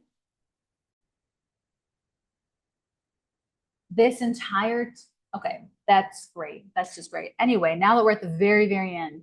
So basically, Cancers, that's all I'm trying to say is that, it, whew, that's all I have to say about that is that, it is the other people, yes, but it's up to us to choose wisely. Okay. Okay. Hello, my lovely Leos, sun signs, moon signs, and rising signs. Welcome, welcome to your Mars in Gemini transit. Okay, so because of Mercury's retrograde, for you guys, this Mars is in your 11th house of friends, groups, and associations, but changing your actions and how you act, how you do things, how you maybe even sever relationships with friendships. So how you act in your friendships, how you act in your communities, how you speak in your realm of social media, if you do social media, how you also are changing your mind and changing how you act and changing how you speak to friends, groups, associations, possibly even connected with revenue streams, self-esteem changes, financial changes, and you personally changing yourself. So it looks like there may be issues with friends, groups, associations, or goals and dreams that you have that are requiring you to change yourself and change maybe even friends, changing goals, changing your money, changing how you're spending your money, what you're doing, changing your routines. We're going to get into it, but it's a little bit murky. Because of the Mercury retrograde. So you want to stay very open-minded because there's going to be a lot of options and you don't want to be distracted. Okay, so July the 20th, Mars moves into Gemini, and then the 21st, Mars in Gemini makes a trine to Pluto at the 0th degree retrograde in Aquarius in your 7th house. So this is telling us right off the bat, it's friendship, relationships, and how you are achieving goals with other people. That's the highlight for you. So this is true blue people, true blue friends. This is like Mars, Pluto. This is happening also at a full moon in Capricorn. So there's a changing of the guard. This could be, now for some of you Leos, you're changing your money or your income or who you are and your personality and your goals because you're losing friends or because friends are breaking up with you. So Leo is a sign that could definitely go through a lot of friend breakups throughout these weeks. So this could be a kickoff, but it may not be a friend. This could be someone leaving your office because this full moon in Capricorn is in your 6th house. So June and July could have seen people leaving. And that's going to come back. There's a mean energy about that kind of comes back. But at the full moon, there could be either staff leaving or a changeover there, a changing of the guard when it comes to your like coworkers, managers, immediate supervisors, but just like the people that you employ as well. And the connection with Pluto in the seventh house is saying that I just watch Cancer's video because I just talked about my culminating experience of Pluto in my seventh house. So if there's anyone that should watch it, it's you. You guys for the next like 19 years are just gonna, it's just gonna be like a whole thing. Like people are just gonna be like, you cannot get away with like lying to them, cheating them, stealing from them. Not like you would, or I'm not accusing you, but I'm just saying that they're just really powerful and domineering, and like there just could, or there could just be things that you have to submit to, that like social structures, like you just can't get your own way. And it's like, so there's something at the full moon that's like a changing of the guard and kind of maybe even forcing you to end some kind of grudge or like a fight or petty fight or something. But there could even be like the end of a sacrifice. Maybe you're just done with a day job and you're leaving. You're putting an end to a goal. You're putting an end to something you were doing with somebody else, and you're done with the drudgery, and you're done with like, you know, taking some suffering up that you maybe you don't have to take on. Maybe it doesn't have to be so, you know, hard on yourself. You don't have to be so hard on yourself with Capricorn in the sixth house. Or hard on your employees. August the 1st, we have Mars in Gemini making a trine to the South Node in Libra. So it can be kind of magical. There could be wonderful support coming from siblings, neighbors, cousins, or social media. There could be a very, like, you could go to bats for spiritual comrades or soulmate comrades. And, you know, there could be friends that come up from the past that are like your true blues, that are like, yeah, I'll help you fight this. I'll help you take this on. Or you could be doing that with somebody else. Like, I'm going to help you take this on. I'm going to help you do this. And as long as you are very genuine and sincere about it, you'll be fine. If you're doing something for clout or for social media, attention, or for any kind of glory, or even for brownie points with friends that you want to impress or something, if there's a new group that you're trying to get into this month, or this Mars and Gemini, you have to be very, very sincere. Otherwise, it won't work. On the 13th of August, we have Mars and Jupiter meeting in your friendship house. Like, this is so, for Leos, this is either like you are cutting people out, they are like, or you are able to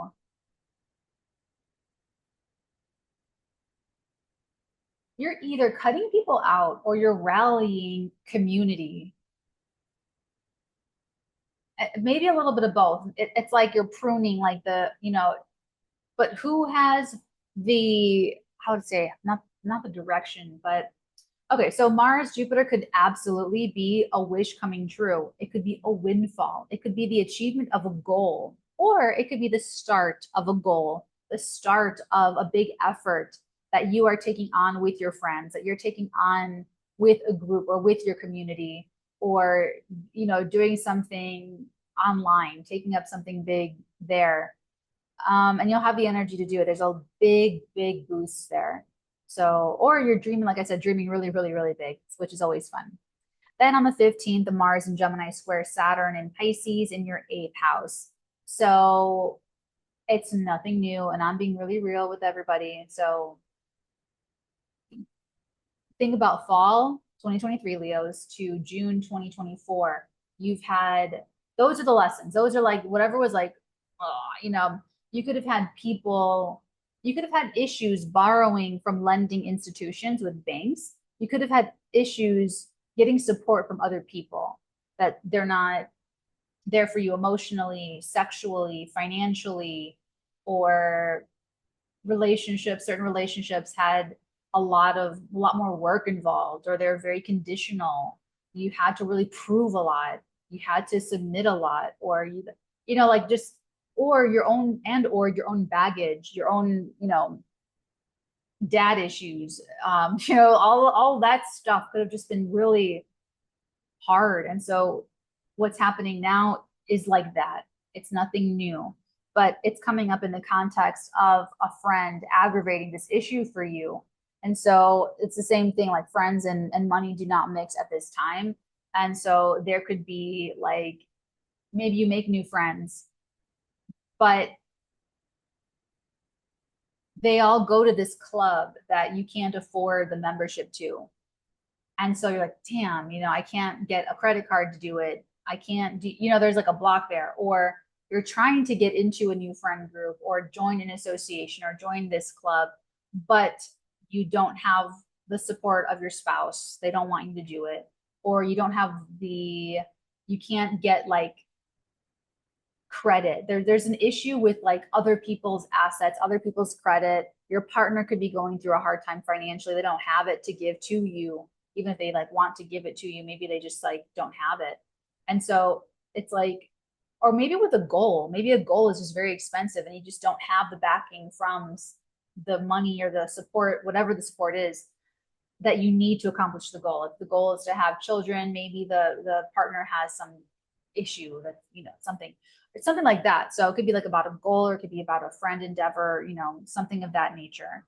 But it's only slowing you down a little bit so that you do things the right way, address intimacy issues, address the, you know, get the credit back up, address the whatever it happens to be. It'll take longer, but it'll be done right. Then on the 2nd of September, Mars and Gemini squares Neptune in this area.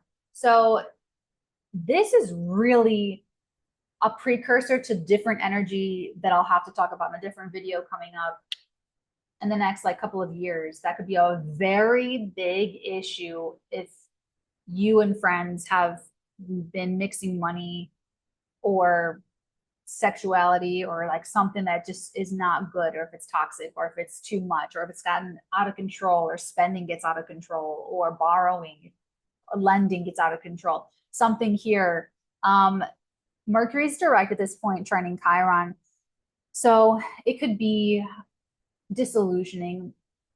You know, there could be a betrayal from a friend for sure, or there could be like a weird financial issue that's like weird, but it could also be a little bit savior masochism with friends, like breaking up with a friend, but maybe it's your fault, but you break up with your friend and make it look like you're the victim, even though you were the perpetrator.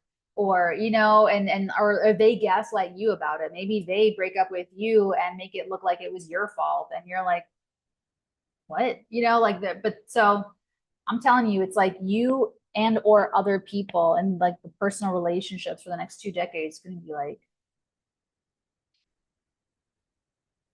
I just finished it, so I'm a freaking like Terminator when it comes to that stuff. So, all right, and you will be too. In 19 years, you will be too. And it's gonna be great. Okay, then on the 4th of September, Mars makes the last connection to Pluto, this time in Capricorn. It's a very critical moment, the beginning of September. Very critical.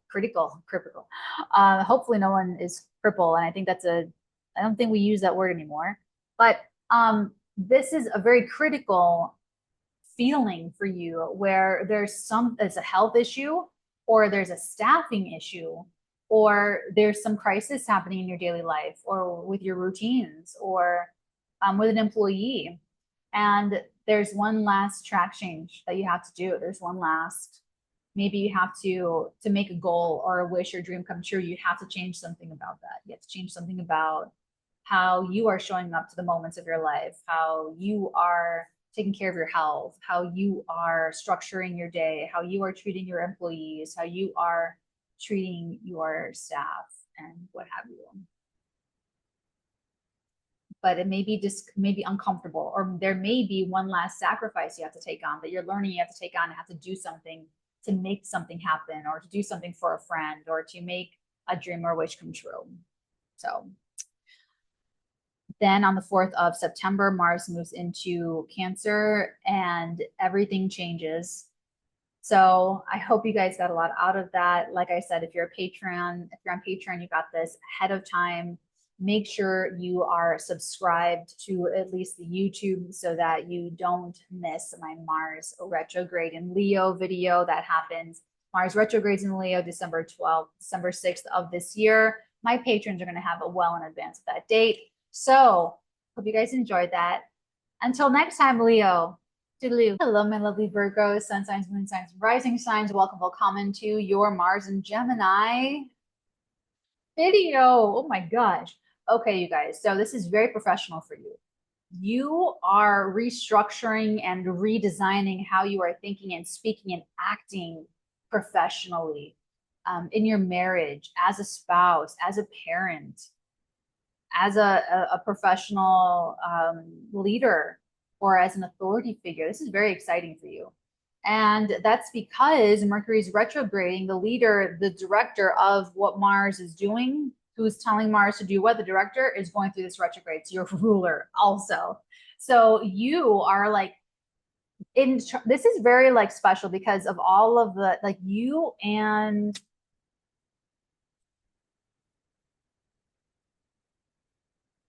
Gemini are the ones that are in the most kind of control.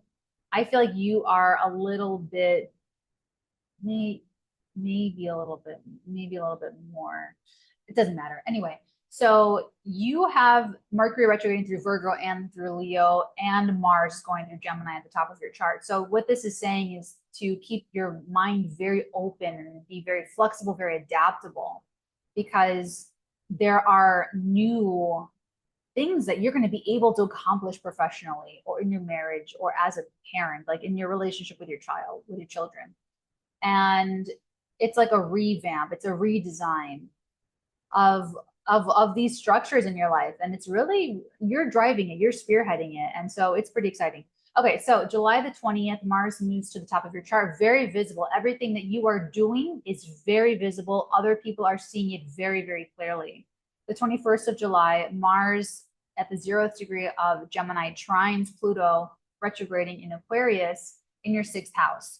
This is saying that whatever you are trying to do, the track changes, getting different staff, it's a powerful time to hire people. You could hire great people that could be very supportive, if that's staff, if that's whatever happens to be, managers, coworkers, immediate supervisors.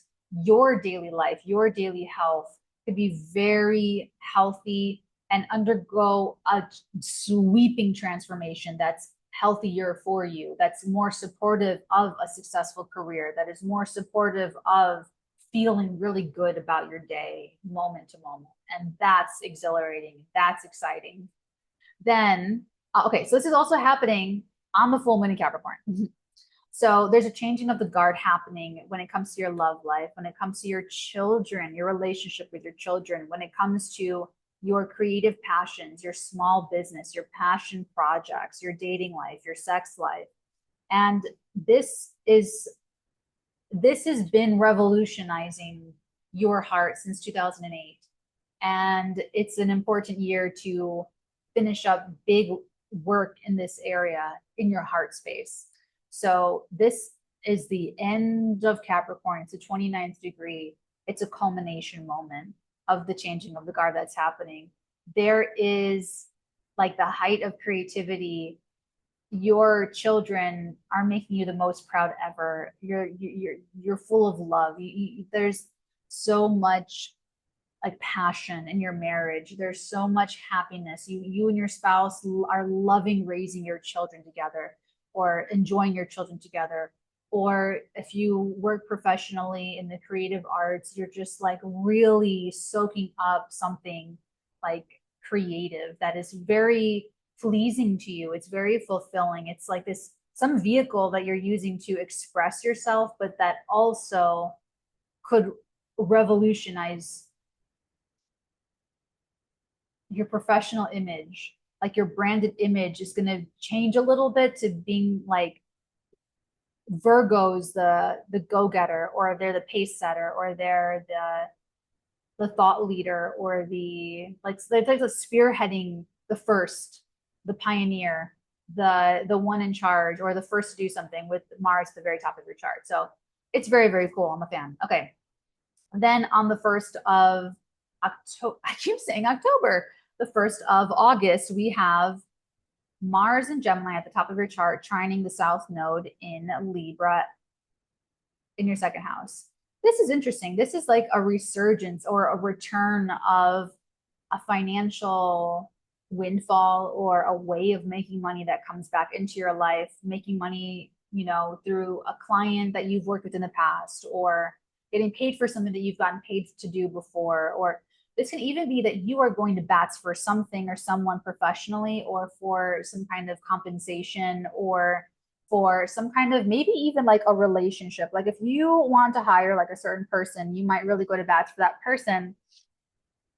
And maybe they're like super, like as long as it's for like the like altruistic reasons, like you really champion someone, or this is like you're willing to fight for a soul comrade, a spiritual comrade. And as long as you're doing it genuinely with, yeah, just do it for the right reasons. And you'll never feel like you're not getting enough attention, that you're not getting enough money. They're not getting, as long as you're going to bats for someone else or something else, that's like, as long as it's genuine. Now, there could be a savior complex a little bit. So like I said, just check yourself before, just check yourself before you wreck yourself, and then you'll be fine. So, but I also like it for like success. Like if you've had past success, there could be something familiar that you can reintroduce, maybe in a different form or in a different way, but like just keep your feelers out, because there could be something cool. Then on the 13th of August, Mars and Jupiter conjunct at the top of your chart in the sign of Gemini. There's a lot of career. This is like you get an award, or there's accolades, or there's applause, or there's glory and fame and resources, and like, how would I put this? There's some kind of congratulations. There's a good job, Virgo. There's like a congratulations there. If you're starting a career thing, you have the sheer passion and drive and strength to encourage and to really be successful and like push it forward. If you've already started something, this can be the moment of achievement, the moment of career success. You win the competition, you get the award, you get the cash prize, you get the write-up in the local newspaper, all of that kind of stuff. So that's cool. Then on the 2nd of September, Mars and Gemini squares Neptune in Pisces. What's interesting about, I almost missed something very important. So right after that, so that was the 13th, Mars, Jupiter awards accolades. A couple days later, the 15th of August, Mars will square Saturn in Pisces in the 7th house. So this is really simple. It's all about your career's on fire. All you have to do is remember to take care of your spouse, and remember to take care of your primary relationships, and remember to like show up with the discipline and the maturity to continue to upkeep and take care of your relationships. So the most, it's so easy and obvious and clear to say, okay, the career is doing great, and then like give attention to the people, to the partners that help make it great, or to the spouse that helps support make it great, or to the, you know what I'm saying? So it's like, that's a very simplified interpretation. But this could also be something connected with the career, that it's going very well, but that the business, you and your partner have to deal with like a client that wants like something change or something else to be done, or like, you know what I'm saying? So it's like you're doing really, really well, and then there's just something with the client, the customer, audience, whomever it happens, or a spouse, or some kind of or a therapist. Maybe you're not talking to the therapist enough, and you've been so focused on the career, and you need to kind of do that. There's something there, but nothing but it's something familiar. So, whatever the duties or whatever was maybe difficult about relationships from the end of 2023 fall to June 2024, something familiar or similar can kind of come up to be worked out and worked through. Then on the 2nd of September, Mars and Gemini squares Neptune in Pisces. So this could be where you are really creative with another person. It could be that you are very in love with your spouse or your job or your like your audience, you know, your clients, your customers, your customer service that you are giving, maybe over giving, maybe just like so like in love and so inspired and so happy that you're just like, you know, over giving, and it's a little bit too much and you could burn yourself out. And it's happening at the same time that Mercury's direct, your ruler's direct, and trining Chiron in Aries. So there's something that could be very healing of maybe a loss, or you know, a past loss, a grief, a disappointment, maybe healing a loss or disappointment from the past professionally or in your relationships. Or if it's happening at the time, it could be that there's like I would say there's something that's kind of like, it's either creative, spiritual, or drug and alcohol abuse. So you really just want to pick your people, pick your partners, like very, very, very like wisely, Virgo, because there's like a lot of something like that in one of your professional relationships, or maybe something going on with the spouse.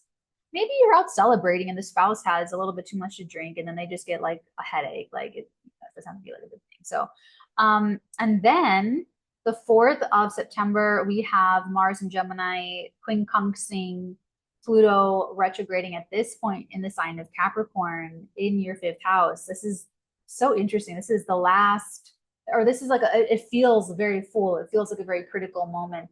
There's something that you're doing to your creative project or in your relationship with your children that's like the last adjustment. Something new is opening up, and it might be a little discordant or a little weird or a little like unexpected or like a last minute adjustment, but it's what you need. It's the last little like thing that's like, okay, this is great. This is like,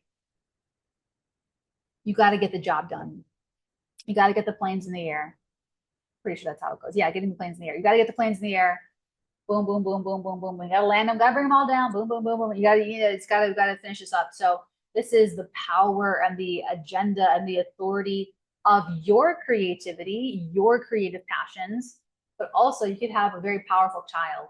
You have very powerful children at this time, and they're transforming you as a parent because your kids are so like, they're their own little, you know, little forces of nature, right? So I think for you guys, it could be kind of fun and interesting. I feel like for you guys, it's gonna be a nice, enjoyable last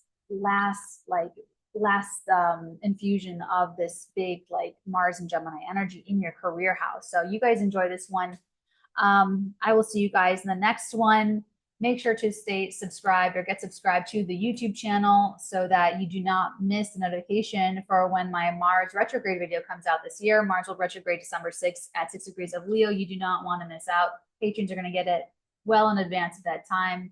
And I hope to see you guys there. So until next time, hello, lovely Libra, sun signs, moon signs, and rising signs. Welcome to your Mars and Gemini video. Okay, so for you Libras, so Mars is in Gemini, ruler's Mercury. Mercury's going to go retrograde. And so it's a lot of track changes. For you guys, Mars is moving through your ethics and morals and your teachers and your like mentors and guides, foreigners, foreign travel, or people that are introducing like very new mind expanding concepts into your life. But Mercury is going to be retrograde through your 12th house of secret sorrow, self-undoing, going into your 11th house of friends, groups, and dissociations. So there is something changing over from July the 20th to September the 4th when it comes to who you align with, the allies that align with you and support you, and why. Why do you connect with people? And why do they want to see you do well? It's ethics, it's morals, it's you and other people connecting because you believe the same things, whether that's the same limiting self-beliefs or the same mind expanding beliefs. People can share self-limiting beliefs. If you're around someone, you can pick up their self-limiting belief and internalize it, take ownership of it, and it becomes your own. So you Libra, I love you guys so much.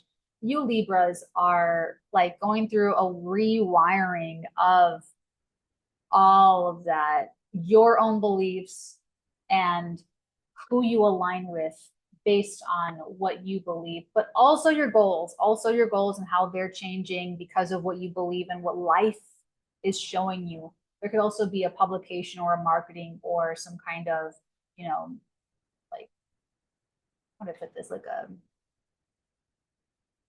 a international publishing kind of a thing, some kind of exposure thing that also brings what you believe to more people. Or you could be sharing your beliefs to more people, or you could be influenced by someone sharing their beliefs with you. That's like really trippy, like really like, whoa, okay. So on the 21st, Mars in Gemini trines over to Pluto in Aquarius in your fifth house of creativity and love, sex, dating, self-expression, small business, animals, and pets.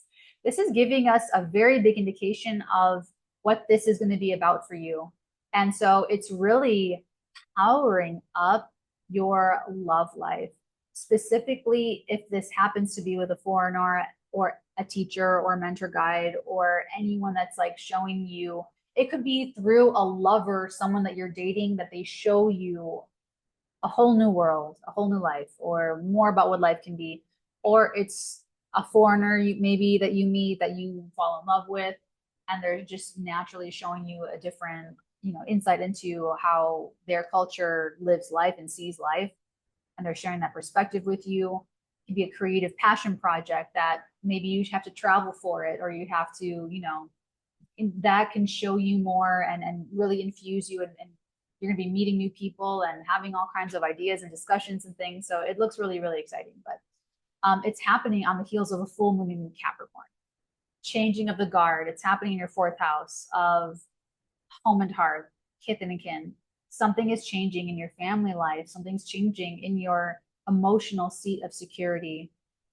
And a changing of the guard. You could become the new head of household. You could become, or there's something changing in your household, like someone else is becoming, there's something changing in the family structure, or something kind of to that effect. But at the very basic level, it'll be the emotional ground you stand on and how solid that is. And with Capricorn, it really does have to be integrity. It has to be authentic. It has to be on the up and up. It has to be using your discipline for the right reasons, or using your discipline in the right way, or like not being so hard on yourself, dealing with the family karma. And it's kind of heavy. I mean, you have a heavy fourth house. So, so the full moon, the changing of the guard that's happening, is going to be emotional for you. And it could be the beginning of really changing your mind. And we don't ever want to, people just don't want to change we don't want to change our minds, but something's happening to you. You are like Meisner in acting, let it take you by storm. Something is taking you by storm, and it's activating your emotional life, but it's also activating your creativity or your passion or your inner child. There's healing happening there. Then on the 1st of August, Mars in Gemini trines the South Node in your sign. You could be ready to let go of believing you have to fight and fight and fight for relationships that suck. You don't have to fight for relationships that are not good for you. You want to be careful that you're not taking on like a sacrifice, or that you're not willing to fight for someone you believe is a soul comrade that's like not. You want to make sure that you are Actually, I really feel like this is probably going to take you by storm too. I feel like there's probably going to be just some experience, whether it's through people or travel or something you're watching or some exposure that is going to naturally like arouse some kind of fighting spirit in you very idealistically and like excitedly. And I think it's going to be, I think you're going to enjoy it. So yeah, maybe you're letting something of yourself kind of go, but I don't think you're going to miss it. I think you're going to really enjoy that. The 13th is when Mars of August is when Mars and Jupiter conjunct in your ninth house. That is so much support. You are traveling a lot. You actually, this could be a resurgence of travel for you. The 12th house would be like hotels and stuff. So this could be travel. This could be foreign, exotic, cool places. This could be, there's a lot of resources coming to you. So it's like you have a great mentor, a solid teacher, sharp, they're witty, they're funny, they're knowledgeable, they're giving you a lot of information. You could be learning something and kind of overwhelmed. It could be like a fire hose. Like maybe you have to learn, you're starting a new job and you have to learn all these codes or something. You know what I'm saying? Like, or there's something you're taking in. It just seems like a lot, but it looks exciting. Yeah, it looks exciting. That's what I said, and I am standing by it. It could be a win for you. This could be like a litigious win, a legal win, a contractual win. This could be some kind of like victory or achievement. I also like this because you have Jupiter here. I love this for if you need lawyers for something, or if you have lawyers for something, they're great. Like that's really cool. You're gonna have support and help and like, yeah, so that looks good. If you're doing anything like that, if that applies, that looks really good. Then a couple days later, on the 15th of August, you have that Mars and Gemini squaring Saturn in Pisces in your sixth house. This looks like burnout to me. So I don't like this Saturn stuff from the end from like November 2023 to June 2024 for you guys. I feel it's probably more like a day job or your work routines or your health issues or some kind of like staffing issue or something like that. I feel like it's more like a scheduling conflict comes up for you, or you miss a flight, or you're like maybe house staff doesn't connect with something like it's, I feel like it's going to be something like that, but you're going to slow your roll a little bit. But it's just to make sure that you're doing something right. So if you're exhausted, maybe you get grounded somewhere and you just have to, there's nothing else to do but relax and but rest. And you know, you missed something, but you needed the rest. And so you're going to do, it's going to take you a little bit longer to do something, but it's going to get done the right way. And it's going to help you change course. It's going to help you change track in some way, shape, or form. The 2nd of September, you have Mars at 28 degrees of Gemini squaring Neptune in this part of your sky in Pisces. It's also happening when Mercury is direct and making a trine to Chiron in your 7th house. So this again, Libra, looks like an energy bust, an energy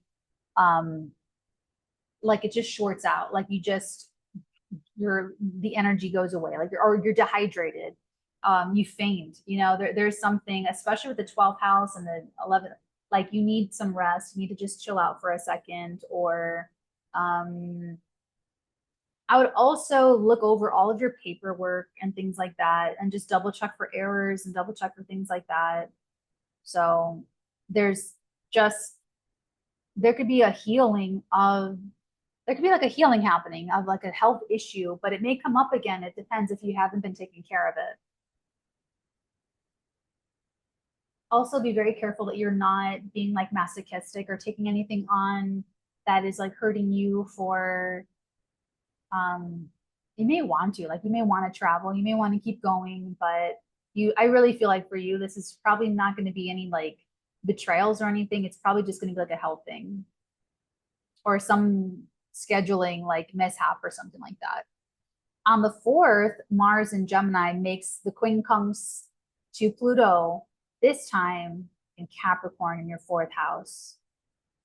And with these retrogrades, these Mercury retrogrades, like kind of having you coming face to face with not just your own like self-limiting beliefs and your beliefs, your limiting beliefs about the world and life itself, life for other people and life for you, but confronting your own fears, confronting your own anxieties, and an overlap, seeing how your friends and your goals are reflective of your limits, of how you talk to yourself, how you think to yourself, and how you like believe in what you believe in, and choosing better mirrors, choosing better friends, or choosing, bigger goals, and, finding people that align with those bigger goals, for you.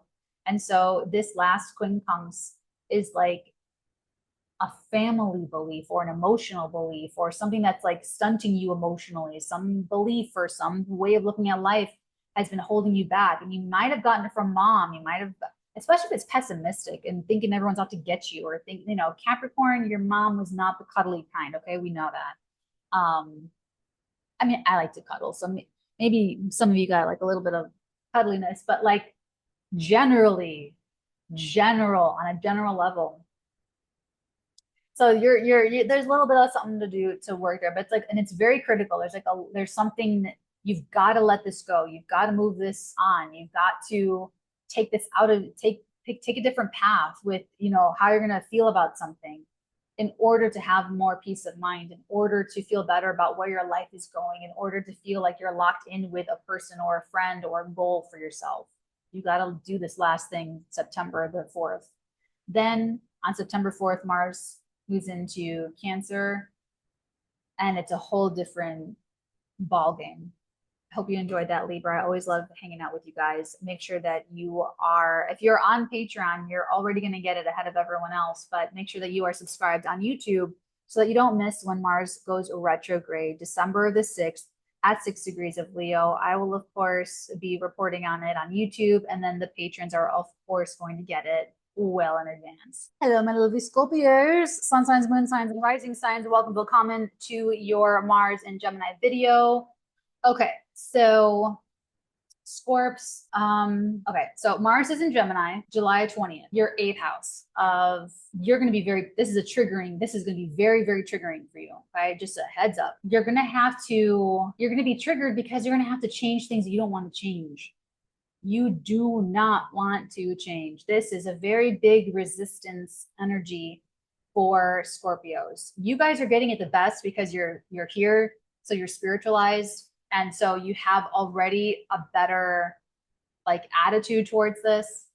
But all the other Scorps are going to be going through it if they're not really like excited about growth. So, okay, Mars is in your 8th house, stirring up all of your baggage, all of your unreleased traumas, pent-up angers, resentments, fears, phobias, anxieties, and maybe even aggravating like sexual or not STDs, but like if you have anything like that kind of thing that could like, I know some of that stuff like flares up. So if there's anything like that, that could be really inflamed sexual stuff, or like there's cutting people in and out of their life. The partner can also be going through something kind of complicated, and you can even be getting a lot of partners, a lot of sexual partners during this time as well. But the director of these changes, Mars being the soldier, wanting to like, honestly, just Mars wants from July the 20th to September the 4th, wants to cut away the baggage, wants to help you get over things, wants to help you release negative feelings and just negativity in general. But the director of like, go there, do this, go there, do that, Mercury is retrograde in Virgo and Leo. And so you have to rethink and re-strategize, redeploy, reimagine how you are going to be close with other people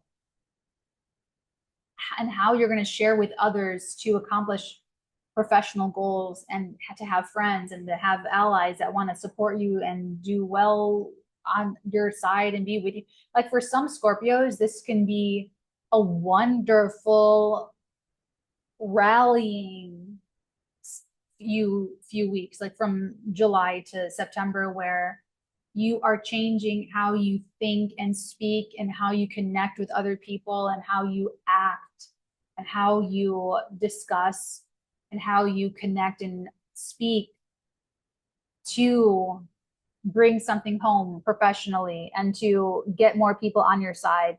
This really looks like how to get more people on your side professionally, and you having to change in order to make that happen and in order to be successful. So that's why I see some of the resistance. The 21st, Mars at 0, Gemini trines Pluto, your ruler, modern ruler, at 0, Aquarius retrograde in your 4th house of home and hearth and 𝚃𝚑𝚎𝚗𝚎. These are very psychic houses. So you could have volcanic experiences emotionally. There is something that it could just be like, you could be cut off from family support. You could cut off supporting somebody else, but there could be a severing of financial support, sexual relationships, family ties. Be careful that this is not like an alienation where you just don't talk to a family member ever again, or they don't talk to you ever again. Like there could be something really harsh, like something really, it could also be cathartic at the same time. It's happening at the heels of the full moon in Capricorn in your 3rd house of the mind and intellect. And so the changing of the guard sets off immediately. Like immediately, you're going to know that this whole forward motion from July 20th to September the 4th is going to be about changing your mind, because this full moon in Capricorn like kicks it off, and then the Pluto trining to Mars, like it's like a whole thing. There could be the end of a contract or a culmination of a contract. You land a deal, you sign on the dotted line. But there's something that's like,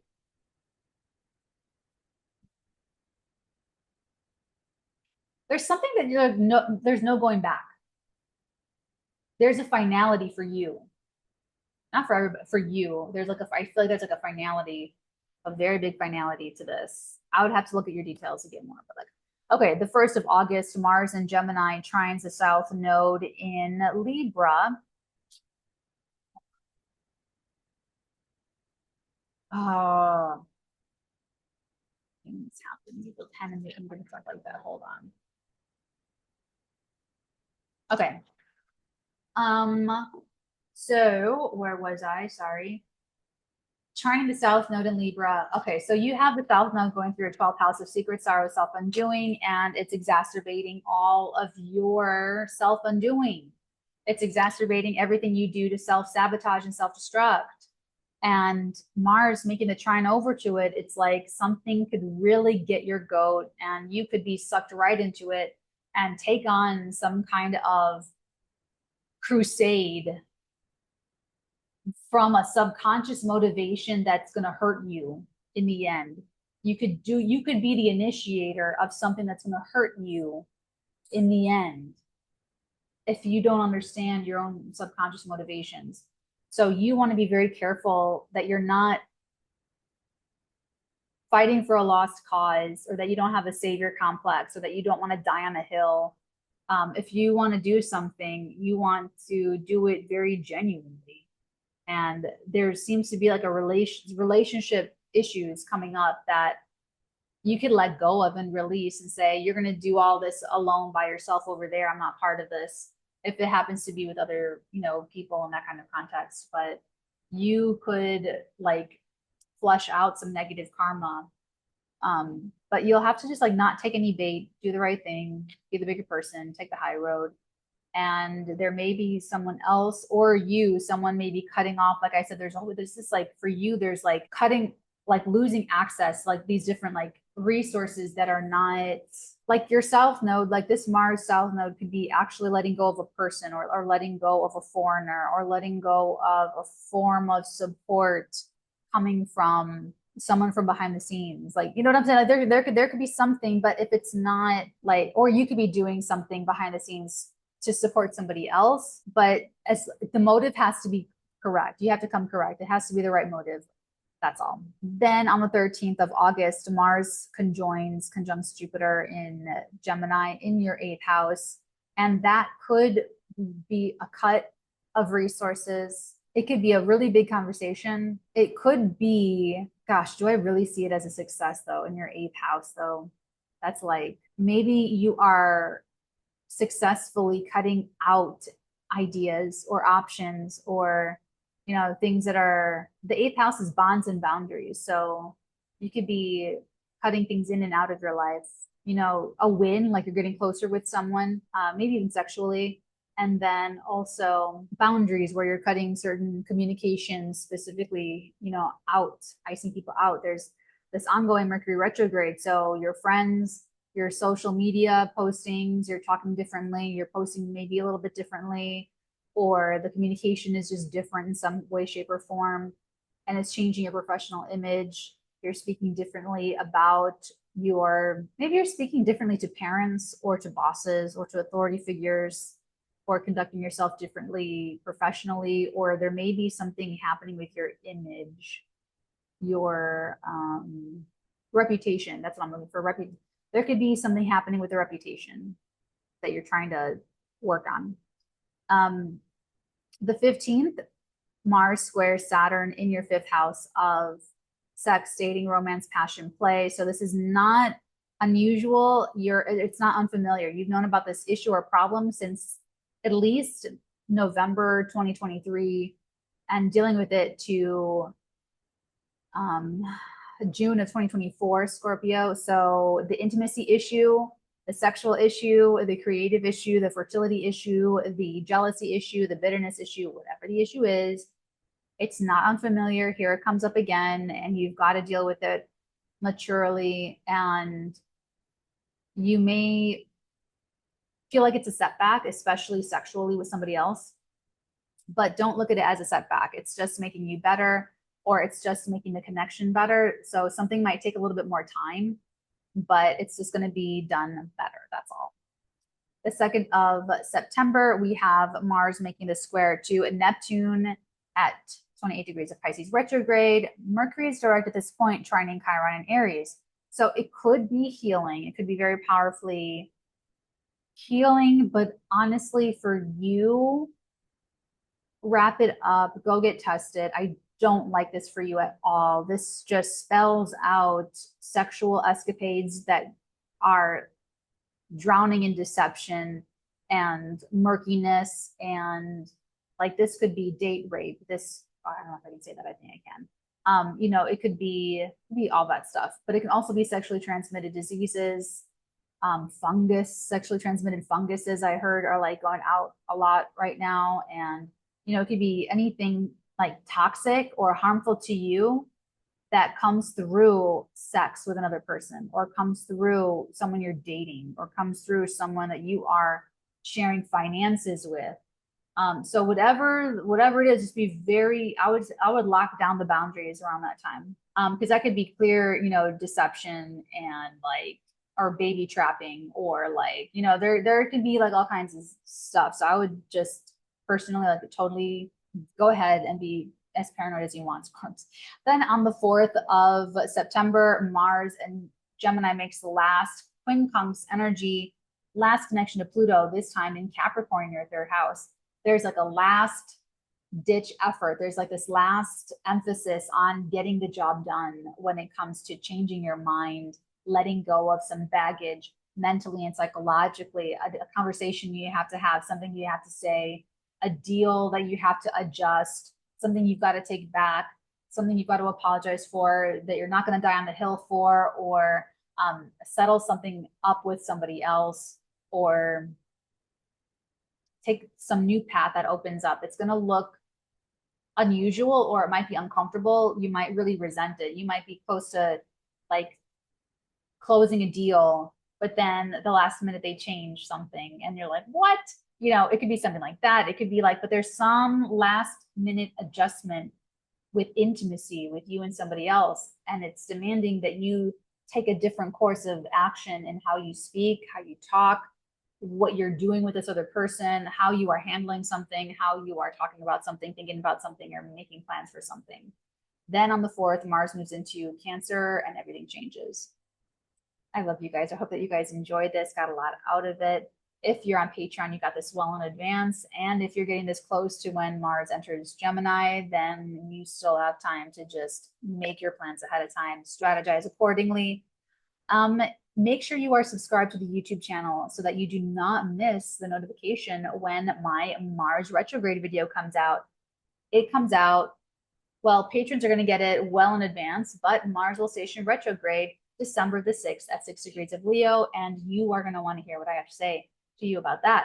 So until then, my loves, toodaloo. Sagittarius, sun signs, moon signs, rising signs, and welcome, willkommen to your Mars in Gemini video. This is a big deal for you guys. Okay, so Mars is going through your 7th house of partnerships from July the 20th until September the 4th. And the director of all this action is Mercury retrograde throughout this season and retrograding through your 10th house of career and status, public image, and marriage, and your 9th house of foreigners, foreign experiences, foreign travel, all that kind of stuff. But also like expanding, broadening like your mind and stuff. So you are having to think and speak differently. You know, especially if you have like a business where you have like relationships with other people, like you're in a client-based business, or you do like social media stuff where you have like an audience, anything like that is even more applicable to you, Sagittarius. So, but yeah, you're restructuring how you're dealing with people and how you are handling yourself professionally, but like you're changing how you approach professional relationships because how you see the world and how you see life is changing. Okay, so on the 21st of July, Mars in Gemini will trine Pluto retrograde at the 0th degree of Aquarius in your 3rd house of communications and siblings and local neighborhood travel and writing and connections and meetings. So right off the bat, it tells you what this longer period and season is going to be about for you. It's happening right on the heels of a Capricorn full moon. In your 2nd house is a changing of the guard when it comes to your finances, when it comes to your self-esteem. Sag, this is a thing for you that's been in the works since 2008. How have your finances changed? How has your self-esteem changed? Your diet, your eating habits change, your teeth, the quality, okay, like dental work, like all that stuff. So this is a full moon where there could be the end of a revenue stream. There could be an achievement, a culmination of income, of where you're getting a lump sum of money, you're getting a payout, you're buying something, you're paying for a quality item that's gonna become a family heirloom someday, or you are learning about values. This could be about immaterial, like your value systems, and just kind of like, but it's like what you possess, and it's what you have also in terms of people that can like do stuff for you or support you in a way, like not like an asset like you have, but like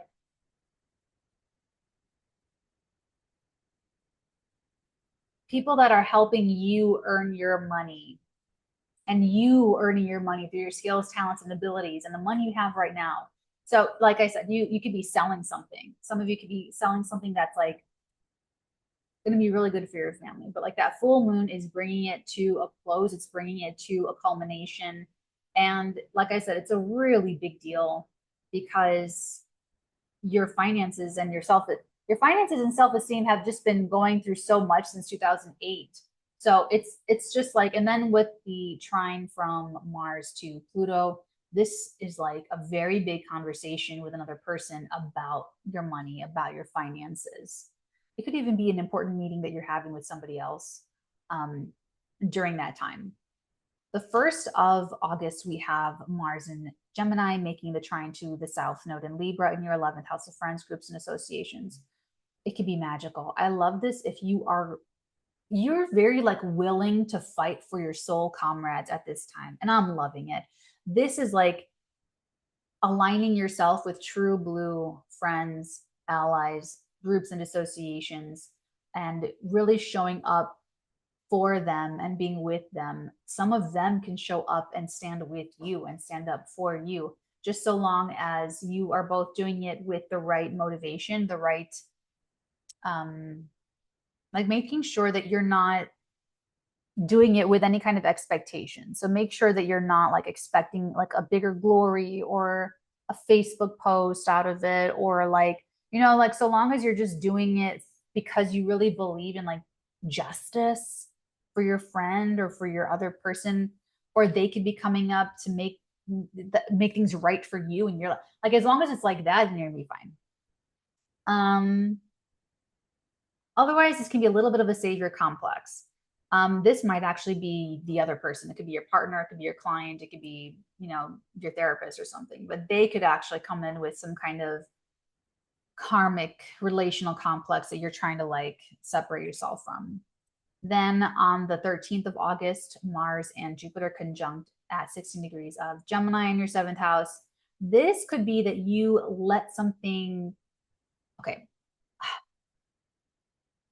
For you, it could be a lot of attention if you're on like social media, or like an influx of clients, or like something that your partner is going through bigly. But it can also be letting someone or something go, or like a big need for you to exert a lot of energy with, or for your partner or them with you, and that you can accomplish something together, or that the accomplishment is the relationship itself. It is the understanding itself. It could also be the partner that takes the whole transit, where they're just accomplishing something bigly in their lives and you're just like cheering from the sidelines.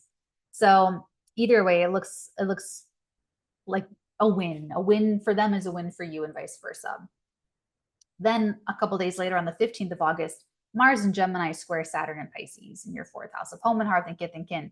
Think about fall 2023 to June 2024. That's what this connects to.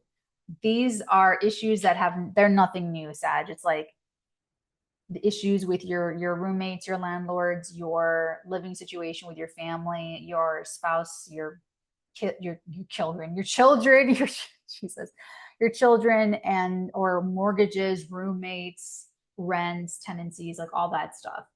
And or if none of that applies, if it hasn't been anything like that, it's been your emotional seed of security and being emotionally mature to handle things and to deal with things.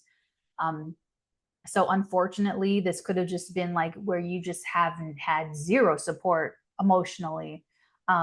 No support from mom, no support from the family, no compassion, and no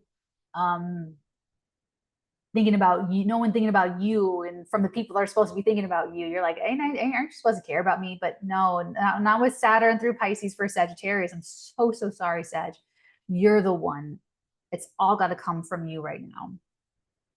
And that's the point of Saturn and Pisces, is to wipe away any illusions or delusions about what makes you feel emotionally secure, and leave you with the truth so that you can confront it and chew on it, deal with it, and then make some executive decisions about how you're going to feel better. And so the square to Saturn in the fourth is nothing new. And this lesson is being reminded to you through another person. So it doesn't matter if it's anyone that you were dealing with from the fall of 2023 until June 2024. It's going to come through relationships. It's going to come through somebody else. So it's almost like you're so excited with this partnership. You're so excited with another person, or they're so excited. But then it's like you got to slow your roll a little bit and answer to like paying rent, you know, or a mortgage, or a financial thing with the home and the living situation, or a relational thing between you and the other person in the relationship, or it's just you and someone else is just triggering something and you just got to take care of it on your own. Then on the 2nd of September, Mars in Gemini makes a square to Neptune in the fourth house. So I don't want this one for you guys, because it could be like family deceptions, or I just don't like that. That's like, I mean, it's happening when Mercury's direct, at least, making a trine to Chiron. You know, but it's just like professionally, and yeah, professionally, there could be some healing happening, but you are going to be really gooey and juicy and vulnerable. And I just don't want anyone to take advantage of that. I'm just so protective. So like surround yourself with like good people, other people, you know, the Mars Neptune square, someone could really puncture you, like really get to your emotional, like, or your bubble can burst about a relationship. You had an expectation, they didn't live up to your expectation, you used them to hurt yourself, or you hurt yourself with your expectations of a person or of a relationship or of a client or a romantic thing, or like, you know what I'm saying? Something could be just sort of disappointing at best, or like deceptive, like at worst. But if it's like very, very positive, this could be very healing for any past disappointments, past betrayals, past abandonments. This could bring up abandonment issues, abandonment wounds, that kind of thing. But for healing. Then on the 4th of September, Mars in Gemini makes last aspect at all to Pluto, retrograding sign of Capricorn at this time in your 2nd house. There's one last relationship money connection. Your relationship to money, your relationship to people that pay you, your relationship to people that you hire, your relationship to professionals, your relationship to your clients, your customers, your relationships to your social media audience, your relationship to relationships, the way you remember, think and talk and discuss and conduct yourself, and how all of that you're restructuring it in your career because of what you believe and what you're learning, and or through what you're teaching, and you're changing your curriculum. So your students are going to change the kind of people you're teaching, whatever it is. And it's going to be the adjustment that's going to affect your income. So it might seem kind of discordant or awkward or like last minute, but it's crucial. So just go with it. It's like something you need to like, it's just going to feel very critical. But it's here to finish the job. It's here to finish the job, get the job done. It's the track change for your power and your authority and your agenda financially, your financial power. You have Sagittarius should have been millionaires by now. You guys have Capricorn, the Pluto Capricorn stuff. This is the last year, June, July, and then fall. Last little bit of Pluto in Capricorn could have turned a lot of Sagittariuses into millionaires and billionaires. So big money for you guys. It's really, really, but that money is going to have to reflect how responsible you can be. The more responsible you are, the more mature you are, the better it is for your income. So for you, Sag, the more you act like a Capricorn with your money,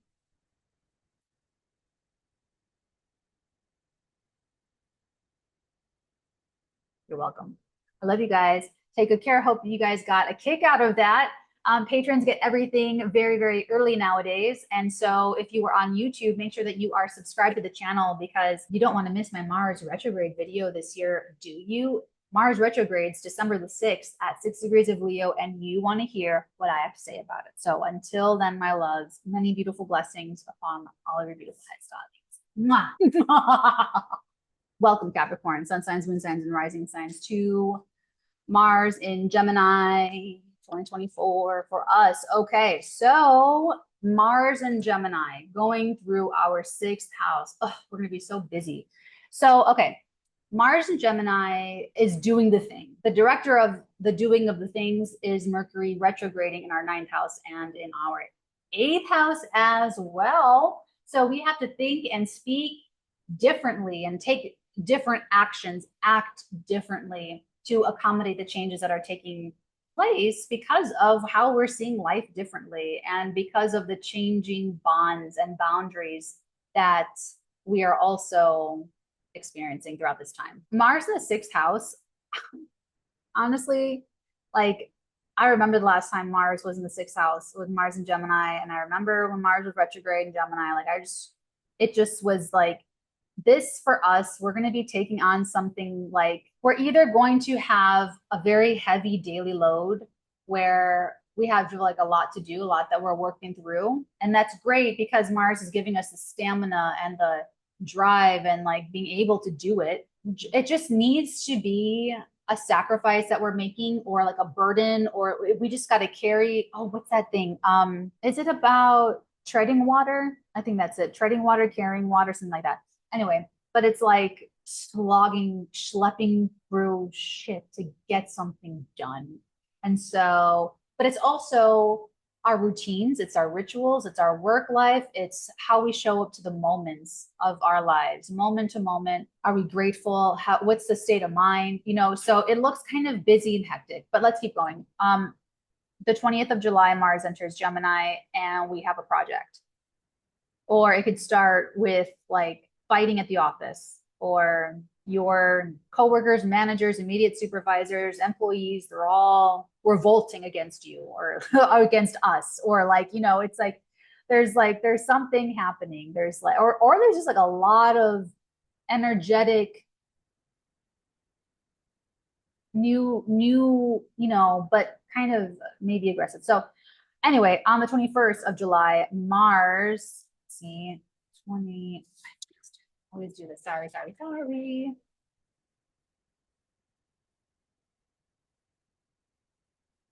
Okay, so on the 21st, Mars in Gemini trines over to Pluto in Aquarius. So right off the bat, this gives us a big indication of what this is going to be about for us, Caps. And it's because it's coming off of our full moon. Yeah, it's our full moon. Ours. So being at the 29th degree of Capricorn,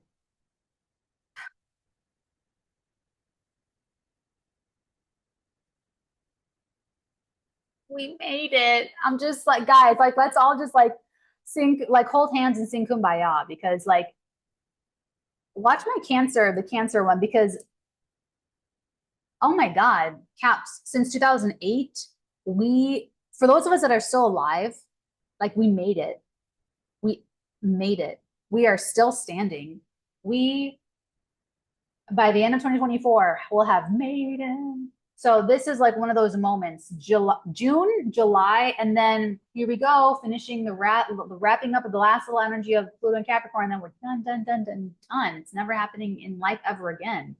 So this full moon, and then it's going to go into Aquarius, and it's going to jump Pluto and Mars, all this stuff happening. Honestly, now it's moving into the money, Caps. We had to go through the fire. And, you know, it really is like,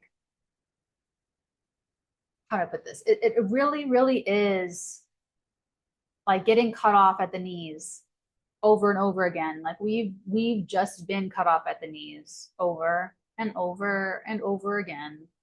And like really, what doesn't kill you makes you stranger. And we're really weird by this point. So we really are going to be needing to march to the beat of our own drum. So the changing of the guard is whatever we want it to be.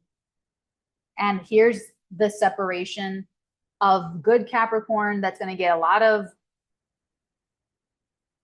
abundance. And I'm saying that word because it's such it's a word that's been very you know, so abundance is not about getting what you want. It's about appreciating what you have. You know, it's gratitude. So, you know, there's going to be the bad Cappies that have been trying to uphold all of the toxic corporate psychopathy that's been crumbling since 2008. And those Caps are going down. There's Capricorn energy, sun, moon risings, that this is the year they're going down. I mean, hard. Ah, damn. Like, think about like, this is like there's gonna be Caps that are either gonna be like the big banks failing, or there's gonna be Caps that are freaking Superman. Like, it's gonna be very sharp. I feel like the contrast between the good Caps and the bad Caps. Anyway, you're a good Cap. So this is like a beautiful highlight. This is our like moment where we get to just like, oh my God, we made it, you know. But also the highlight of your integrity. Let it be the highlight of showing to the world your polished, honed, refined character. All right.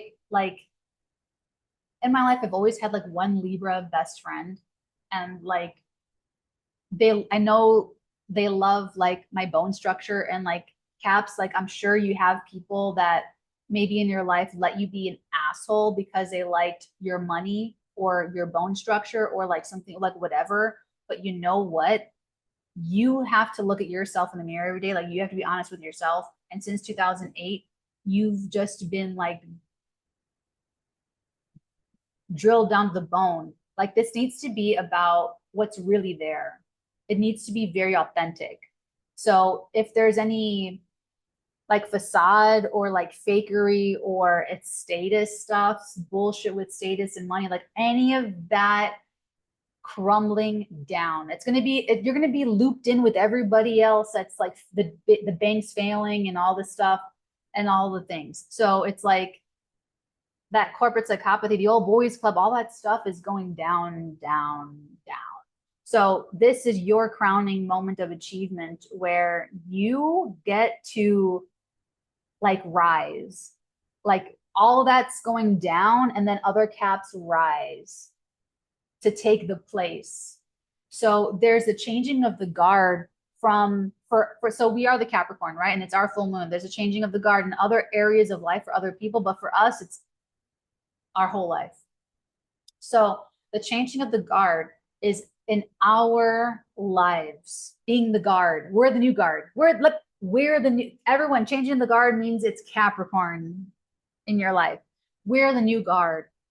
So you're either changing of the guard, like you're either the old guard that's crumbling because you're corrupt and you're shitty, or you're the new guard coming in because you're honest and full of integrity. So every Capricorn's been searching their soul and making all these decisions about which they're going to be a good angel or bad angel since 2008. Okay. So I'm excited for this moment. I'm very excited for this, for the change in the guard. And because of the trying to, there's something financially lucrative. So it was Sagittarius that were going to be like the millionaires and billionaires. And now it's moving into Capricorns that are going to be the millionaires and billionaires over the next 19 years. So there's something that is happening at the full moon and in the influx of Mars into Gemini that is so good for us financially and for our self-esteem, good for our teeth, good for our diets, good for our, it's like whatever we're changing in our daily routines and daily structures, or a project we're taking on, or people we're hiring, or staff, or anything that we're taking on, maybe getting like a new revenue stream up off the ground and we're putting all the work into it. Like if it's all cohesive with integrity, it's plugging in really, really nicely, very, very fortunately. Okay, gosh. Then the 1st of August, we have Mars and Gemini trining the South Node in our 10th house. So this can see us making sacrifices and being very passionate, going like very willing to fight for our soul comrades in our professional lives, in our work spheres. So I love my team. Like I love when I'm training someone, something just like happens and I fall in love with everybody that I train. Like I just not like fall in love, but like I love like a spiritual love, you know, like one love, like kumbaya love. And so think about King Leonidas, you know, when Michael Fassbender tells him, sir, it's an honor to die with you. And King Leonidas tells him, it's been an honor to live by your side. Who are your soul comrades? Who professionally do you have that kind of relationship with? Because you could take on some kind of sacrifice for someone that you believe in, or a professional endeavor that you believe in, but you have to let go of superficial professional relationships that you only kept for status or for professional advancement. So if there's been anything like that or any social climbing, that's going down. Same thing with any kind of like any professional associations, connections with parents and spouses, that it's going to lose a layer of like a patina of like the facade. You know what I'm saying? So it's going to lose a little bit of that, but okay, moving on. So yeah, as long as you're doing things without expectation, and then you'll be okay around the 1st of August. The 13th of August, Caps, we have Mars and Jupiter conjuncting in Gemini in the 6th house. So this is really great because it could make us very productive and we could get a lot done and we can do a lot and like very, you know, I don't know, we'll be very, very busy, but this can also be like something crazy kind of happening with staff, or there's like a big interruption to daily life, or we complete a project, or we submit something successfully. Anything that requires initiative, courage, sheer energy, a competitive win. I love it for words. I love it for writing. I love it for anything like editorial or anything like that. I think that's going to be really great. And then when was that? Winning competitions, having some kind of competitive advantage could be really great too. Then on the 15th of August, a couple days later, Mars and Gemini will square Saturn in Pisces retrograde in your 3rd house. So this is nothing new. So fall 2023 to June 2024, Capricorn has been a mental health struggle of new things that we've had to like process and digest. Also, we've been extra like tight-lipped with like communications. Like we cannot we have to be very careful with like what we're saying and how we're saying it and to whom we're saying it, and like very specific and very correct with the writing or anything that any documents, document control, that kind of thing.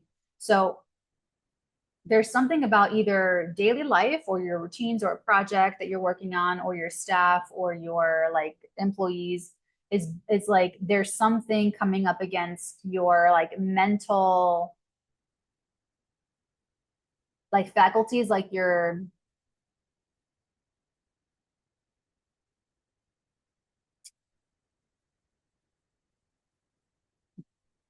the staff, like the coworkers, the managers, the immediate super, the people could be trying to do something, or they want something, they want to do something, and you're saying no. You're saying like, I'm so sorry. Like you may have to be the responsible, and it may be like your thing to overcome and how you're going to talk about it, or how you're going to say the no or the delay or the not right now. Or it could be that there's a health issue that that you have to take care of and you've been avoiding it. And now you're really out for the count. Now you really got to take care of it. So it could be something like that. But something is having us slow the roll a little bit to make sure that we do it right, to make sure that it's done the right way. So that's all. It's not a denial. It's just a delay. But it's helping to correct something about that mentality and about how we're communicating, how we're sort of like behaving and discussing and talking with our people, with these daily people, daily life, or the writing, or the actual ideation of the words, depending. Okay, then on the 2nd of September, Mars and Gemini will square Neptune, 28 degrees, Pisces retrograde. And that looks like an energy bust. That really looks like you're dehydrated, or that you need to like take a break, or that there's like, I gotta just say it, be careful. Employees could be deceptive or taking advantage of you, or like there's something part of someone you're seeing every day, or like someone part of your everyday life, or the neighborhood, neighbors, cousins, siblings, there could be like something underhanded there. But Mercury's also direct at that point. making a trine to Chiron and Aries in the 4th house. So this can actually be like a healing of a disappointment, healing of a deception, healing of a miscommunication, healing of a misunderstanding, healing of, you know, a past grief or a past loss or something like that. And it could be very eye-opening with the 9th house connection. It could be very, it could promote a lot of closeness with the 8th house connection with that stuff too. Then the 4th of September caps the last aspect. Mars will make Mars in Gemini at the 29th degree of Gemini. The 𝚃𝚑𝚎𝚎 to Pluto in our sign by this point. There's one last adjustment. It's a health adjustment. It's a daily life adjustment. It's a mental health adjustment. It's some kind of like way we're showing up to the moments. It's a staffing issue. It's the completion of a project, the last little bow tie, the last little detail before we send something off. And then it's done. It's good.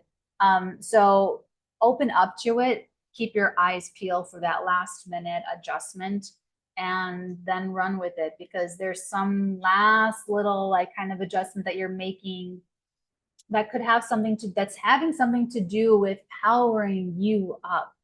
So whether that's like, this could also just be the end of a project, the end of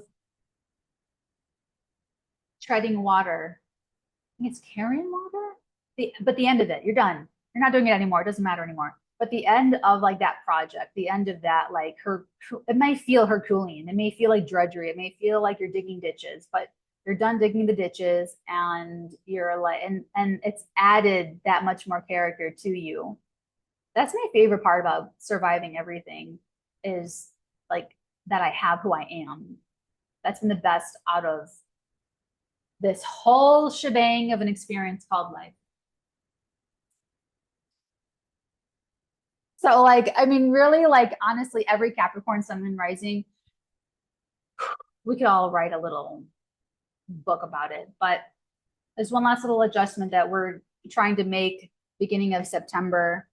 And it could feel very important. It could feel very critical, last minute, but it's trying to finish the job. You know, there's a last little adjustment in the schedule or what have you. So it's completing the track change of power and agenda and authority. Maybe this is the last staff rotation. This is the last time they're moving your office, and now you have your office. This is the last time that, you know what I'm saying? Like it's like a, I hope you got a lot out of that. I hope you got a kick out of that, Capricorn. I'm excited for us for this. It does look to be, you know, definitely effort, but there's a lot of support, and we're going to be just fine. And I'm excited for it. So I hope you guys enjoyed that. If you are a Patreon, if you're on Patreon, you got this well in advance. Otherwise, if you got it really close to Mars entering Gemini, there's still time to rush in and adjust your plans accordingly and strategize accordingly. If you are on YouTube, make sure that you are subscribed, because Mars is going to go retrograde on December the 6th at 6 degrees of Leo. And you want to hear what I have to say about that, because it's going to be,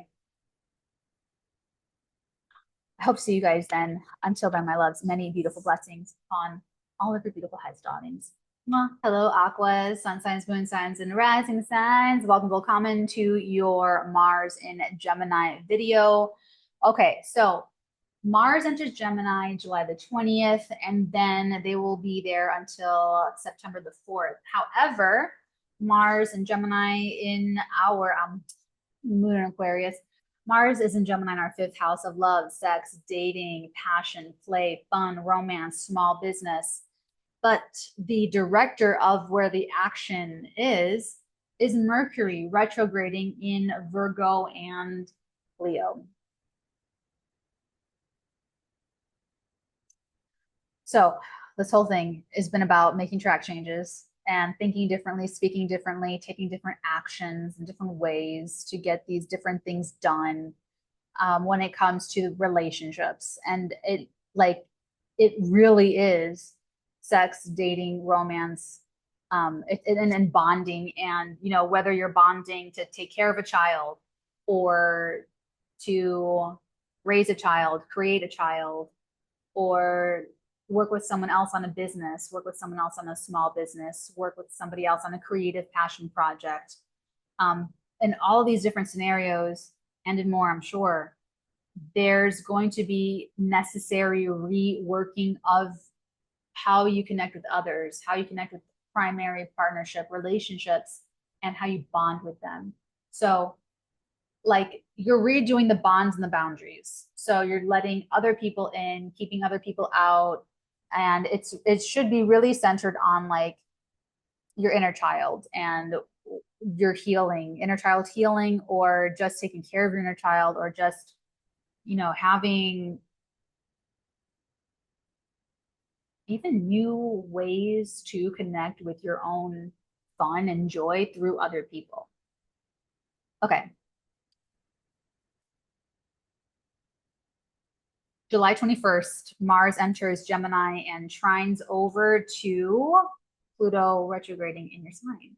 How exciting. So it gives us an indication right off the bat that this is going to be a love or a creative project or a child that by the end of it, they're going to change you.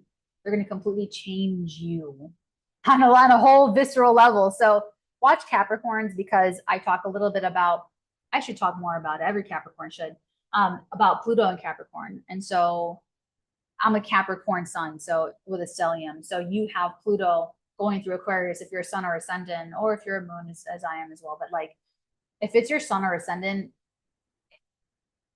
it's a big deal. So right off the bat, this is actually a full moon that's happening close to when Mars goes into Gemini, trining Pluto in our sign.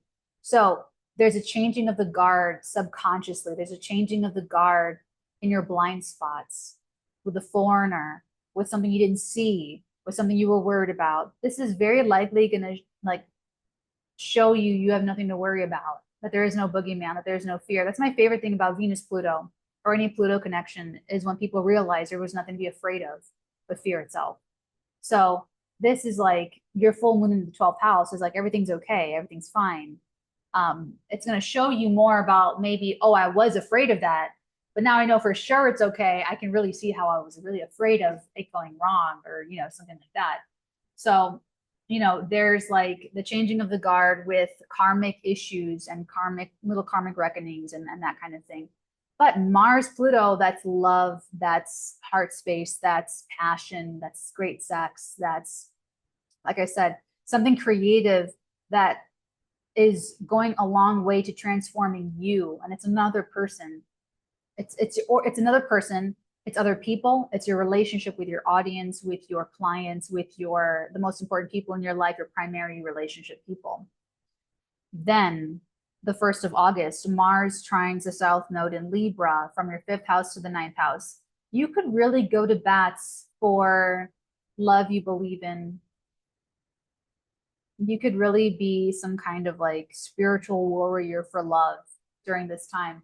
And as long as it really is in accordance with what you believe, as long as it really is for someone you really truly love, and it's not for glory or to look good or to keep up appearances or to even lie to yourself about something, then you're going to be fine.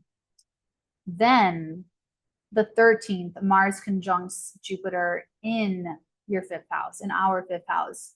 This is like a competitive win with the creativity, or it's great sex, or it's pregnancy, fertility, or your child is absolutely shocking you with something that they're doing. Like really, they're making a big effort forward in life in some way, shape, or form, and they could be wildly successful.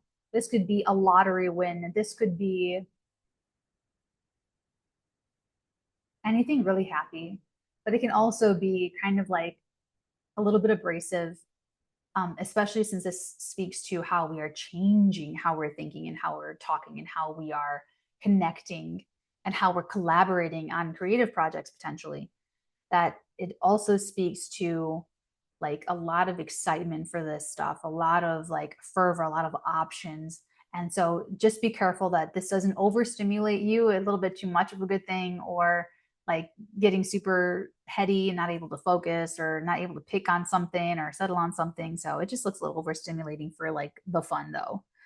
Um, the 15th, a couple days later, Mars in Gemini squares Saturn and Pisces in the second house. Classic. Think to fall 2023 to June 2024 financially for you, what was going on. This is going to speak to that. So whether it was self-esteem or financial issues, this square is going to slow your spending down, slow your roll a little bit with the recreation or the spending or the, you know, to slow roll a little bit, but it's only helping your pocketbook. It's like good for you. So it's like curb the spending. It's going to be good for you, or curb the bonbons or the chocolate almond butter cups or whatever happens. Like, just say, slow down a little bit. You know, take a cranberry pill or something like that. So, there's that happening. Then a little bit later on, I keep saying the wrong month. In September the 2nd, Mars in Gemini squares Neptune in the same house, in the second house. That honestly does. Okay, so Mercury is direct at this point and making a trine over to Chiron in Aries. So this does look like there could be more healing on the healing side, talking about things that are kind of like, I don't know if it's like they're awkward, or you're talking about awkward sexuality stuff, or you're telling someone you're pregnant and they hate you, or someone's telling you that they're pregnant and you hate them. And it's like, there could just be something like difficult to, and then with the Mars Neptune, like there's something kind of like, be careful, because this is like, if you're collaborating creatively, it's like, I didn't know that you wanted it like this. I thought you wanted this color scheme, or I know this was the value, or I thought your budget was this for this, and I spent that much, or you know what I'm saying? Like there could be something like that. You can also be spending a lot of money on, like, again, there could be money stuff kind of happening here. Then the 4th of September, Mars in Gemini makes the 𝚃𝚗𝚎, the last aspect, to Pluto in Capricorn in your 12th house of secret sorrow, self-undoing. There's one last little adjustment with like the love life, or the person with whomever you're dating, the people you're dating, the sex you're having, the I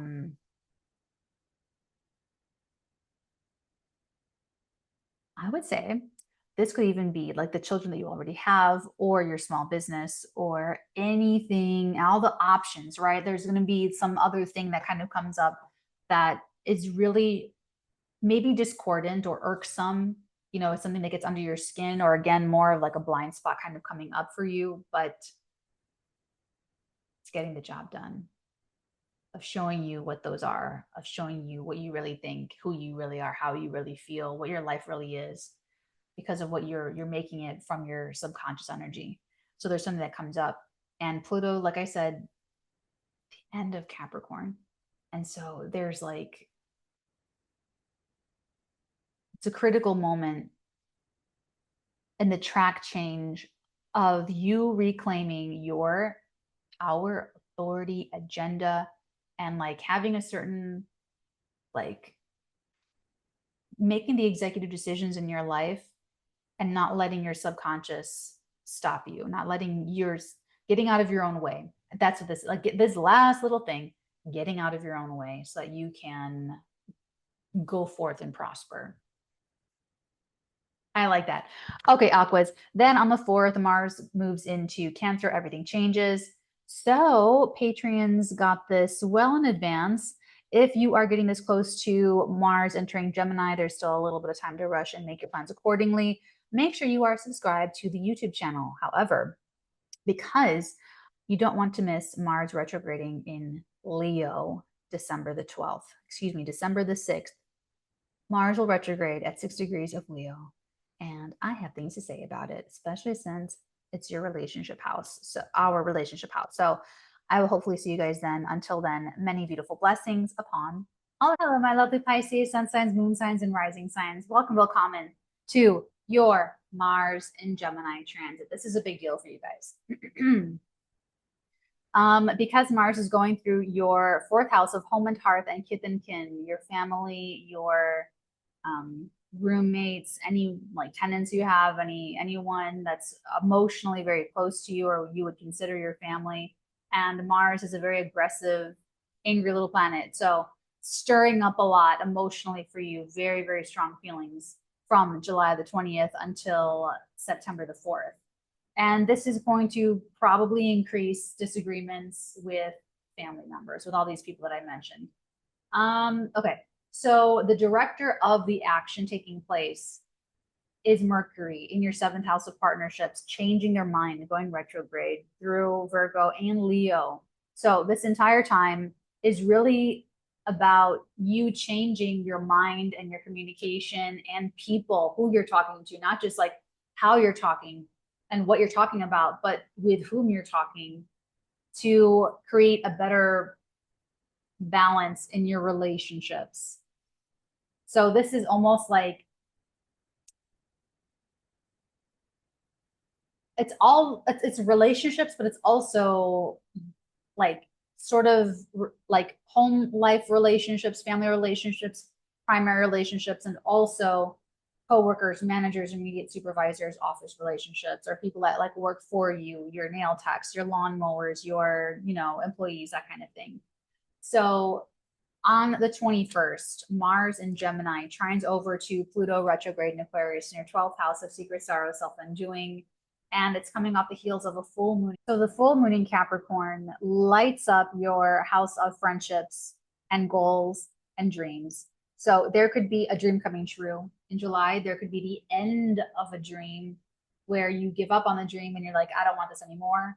There could be the end of a friendship. This could be the culmination of a friendship that's like very solid, or the end and severing of a friendship that's not so solid. It can also be like forms of support for your career that are very, very powerful. So you guys could actually just make sure. Okay, good. This could be when you guys are making powerful alliances as well. So Mars trining this Pluto in the 12th house, there could be a secret benefactor. So there could be someone that is very supportive of you. They're either a family member or they feel like a family member. And for some of you that are saying goodbye to certain relationships or goals or friendships, this could be infuriating. This can be something that really bothers you from like the inside out, or like, from the base of the emotions, like something could really just be like under your skin, like bothering you. But there's a changing of the guard happening in the friendship area of your life or with your goals. So it could be a change. It could be like a wide sweeping change of where your whole life is going. It could be all the people in your life. It could be that you're ready for a whole different new set of friends. It could, it could be very, very like, or there could be something happening with your social media or with your online communities, that kind of thing. But yeah, there is something very powerful, and maybe even psychic. Some of you, like, these are psychic houses, the 12th house and the 4th. So there could be psychic activity that's heightened for you guys over that time. August the 1st, Mars in Gemini trines the South Node in Libra in your 8th house of other people's assets and resources and energies, and where you make bonds and boundaries. So again, there's something like psychic and emotional, and in this case, maybe financial and material taking place that you're changing, that it's like you are more than willing to go to bats and fight for soul comrades, especially if they're family members or people that you feel like a closeness to that is inexplainable, or an attraction that feels deeper than like a physical chemistry thing. So this could have you like doing that for someone and really merging and connecting with someone on a very deep soul level. And I'm going to say, I don't think there's any kind of worried that it could be superficial for you. Like maybe there's some out there that it can, but I just really don't see it. But I would say just to cover the bases, to make sure that you are doing it for the right reasons, so that you don't care about how you look or the glory, or you know, as long as you're not doing it for any superficial reasons, you'll be fine. And follow your heart. Okay. Then on the 13th of August, Mars and Jupiter conjunct in Gemini in your fourth house. This could be like a big ancestral thing where you are letting go of some kind of ancestral wounding, that you are like cutting things out and like, you know, it's like a big old thing. Or it could be that you are moving, you could be relocating, selling homes, buying homes, properties, big people moving in, people moving out, like that, like very, very sharply. It could even be two at the same time. It could be people moving out and moving in at the same time, or like lickety split, like back to back, after the other. Or like just things happening in like the family life that are kind of excitable. But there's a lot of activity and energy moving through your fourth house, which tells me that you're renovating the home, you're buying, selling, moving, family arguments, family fights, doing things together as a family, painting the house as a family, building family, putting down roots somewhere, establishing family, you know, any of those kinds of things. So there's a lot of like support, there's a lot of resources, there's a lot of family, there's a big family, there's family members, like there's, or everyone has a say in what is going on in your life, or you are trying to get your point across to family members, or you're trying to launch a home-based business, or you are trying to work from home, or you're trying to manage your coworkers or manage your employees from home when you were seeing them every day. Or there's, you know, there's something happening with like how you're staying connected, but also going through this other stuff.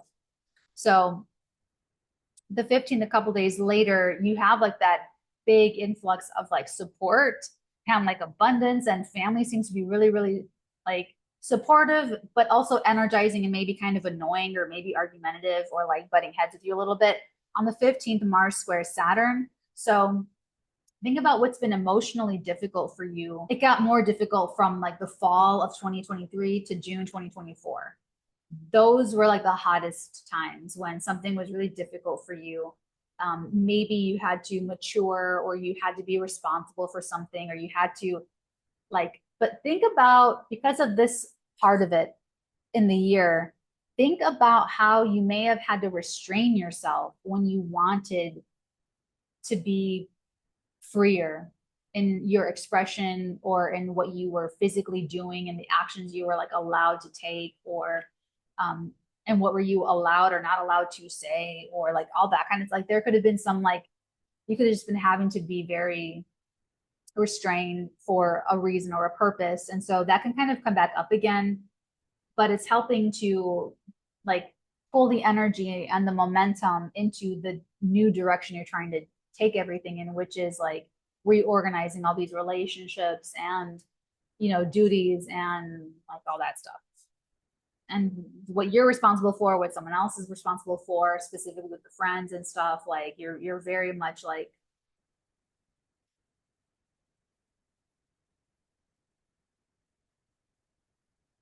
okay.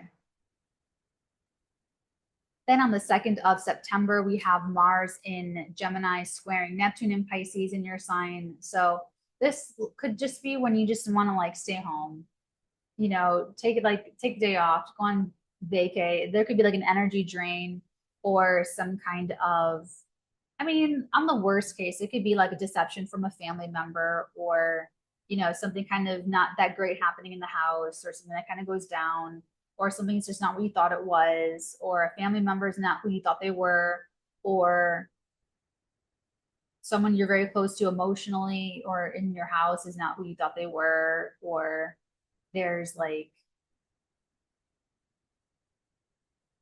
there may be some discomfort in the home life around that time. Mercury's direct and trining Chiron. So if you're leaning into this, like positively, this could be healing of some kind of home wound. And it could be healing to forgive yourself for believing the wrong things, or you're getting something wrong or something.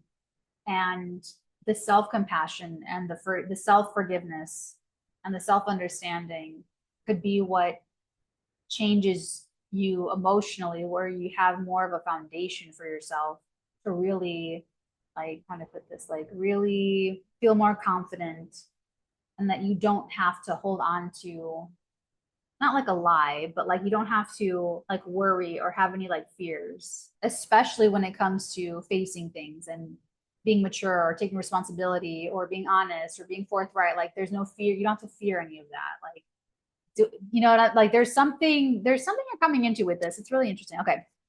But I don't have your chart right in front of me. I have to make it general for you guys. Okay.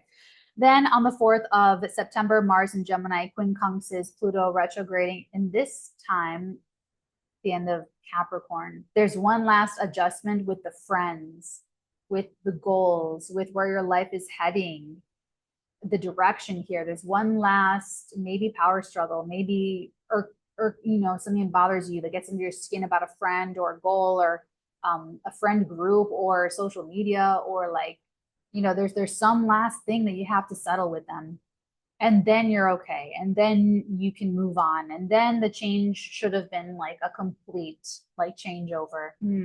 But this is like an emotional adjustment at the very least, but it can actually be very physical too. Like the friend moves away and you say goodbye, and there's states and distance between the both of you now, or, you know, an emotional resolution to something that was really like a hot topic, or something really, really, really difficult. So, okay, Pisces, love you guys. Hope you guys got a lot out of that.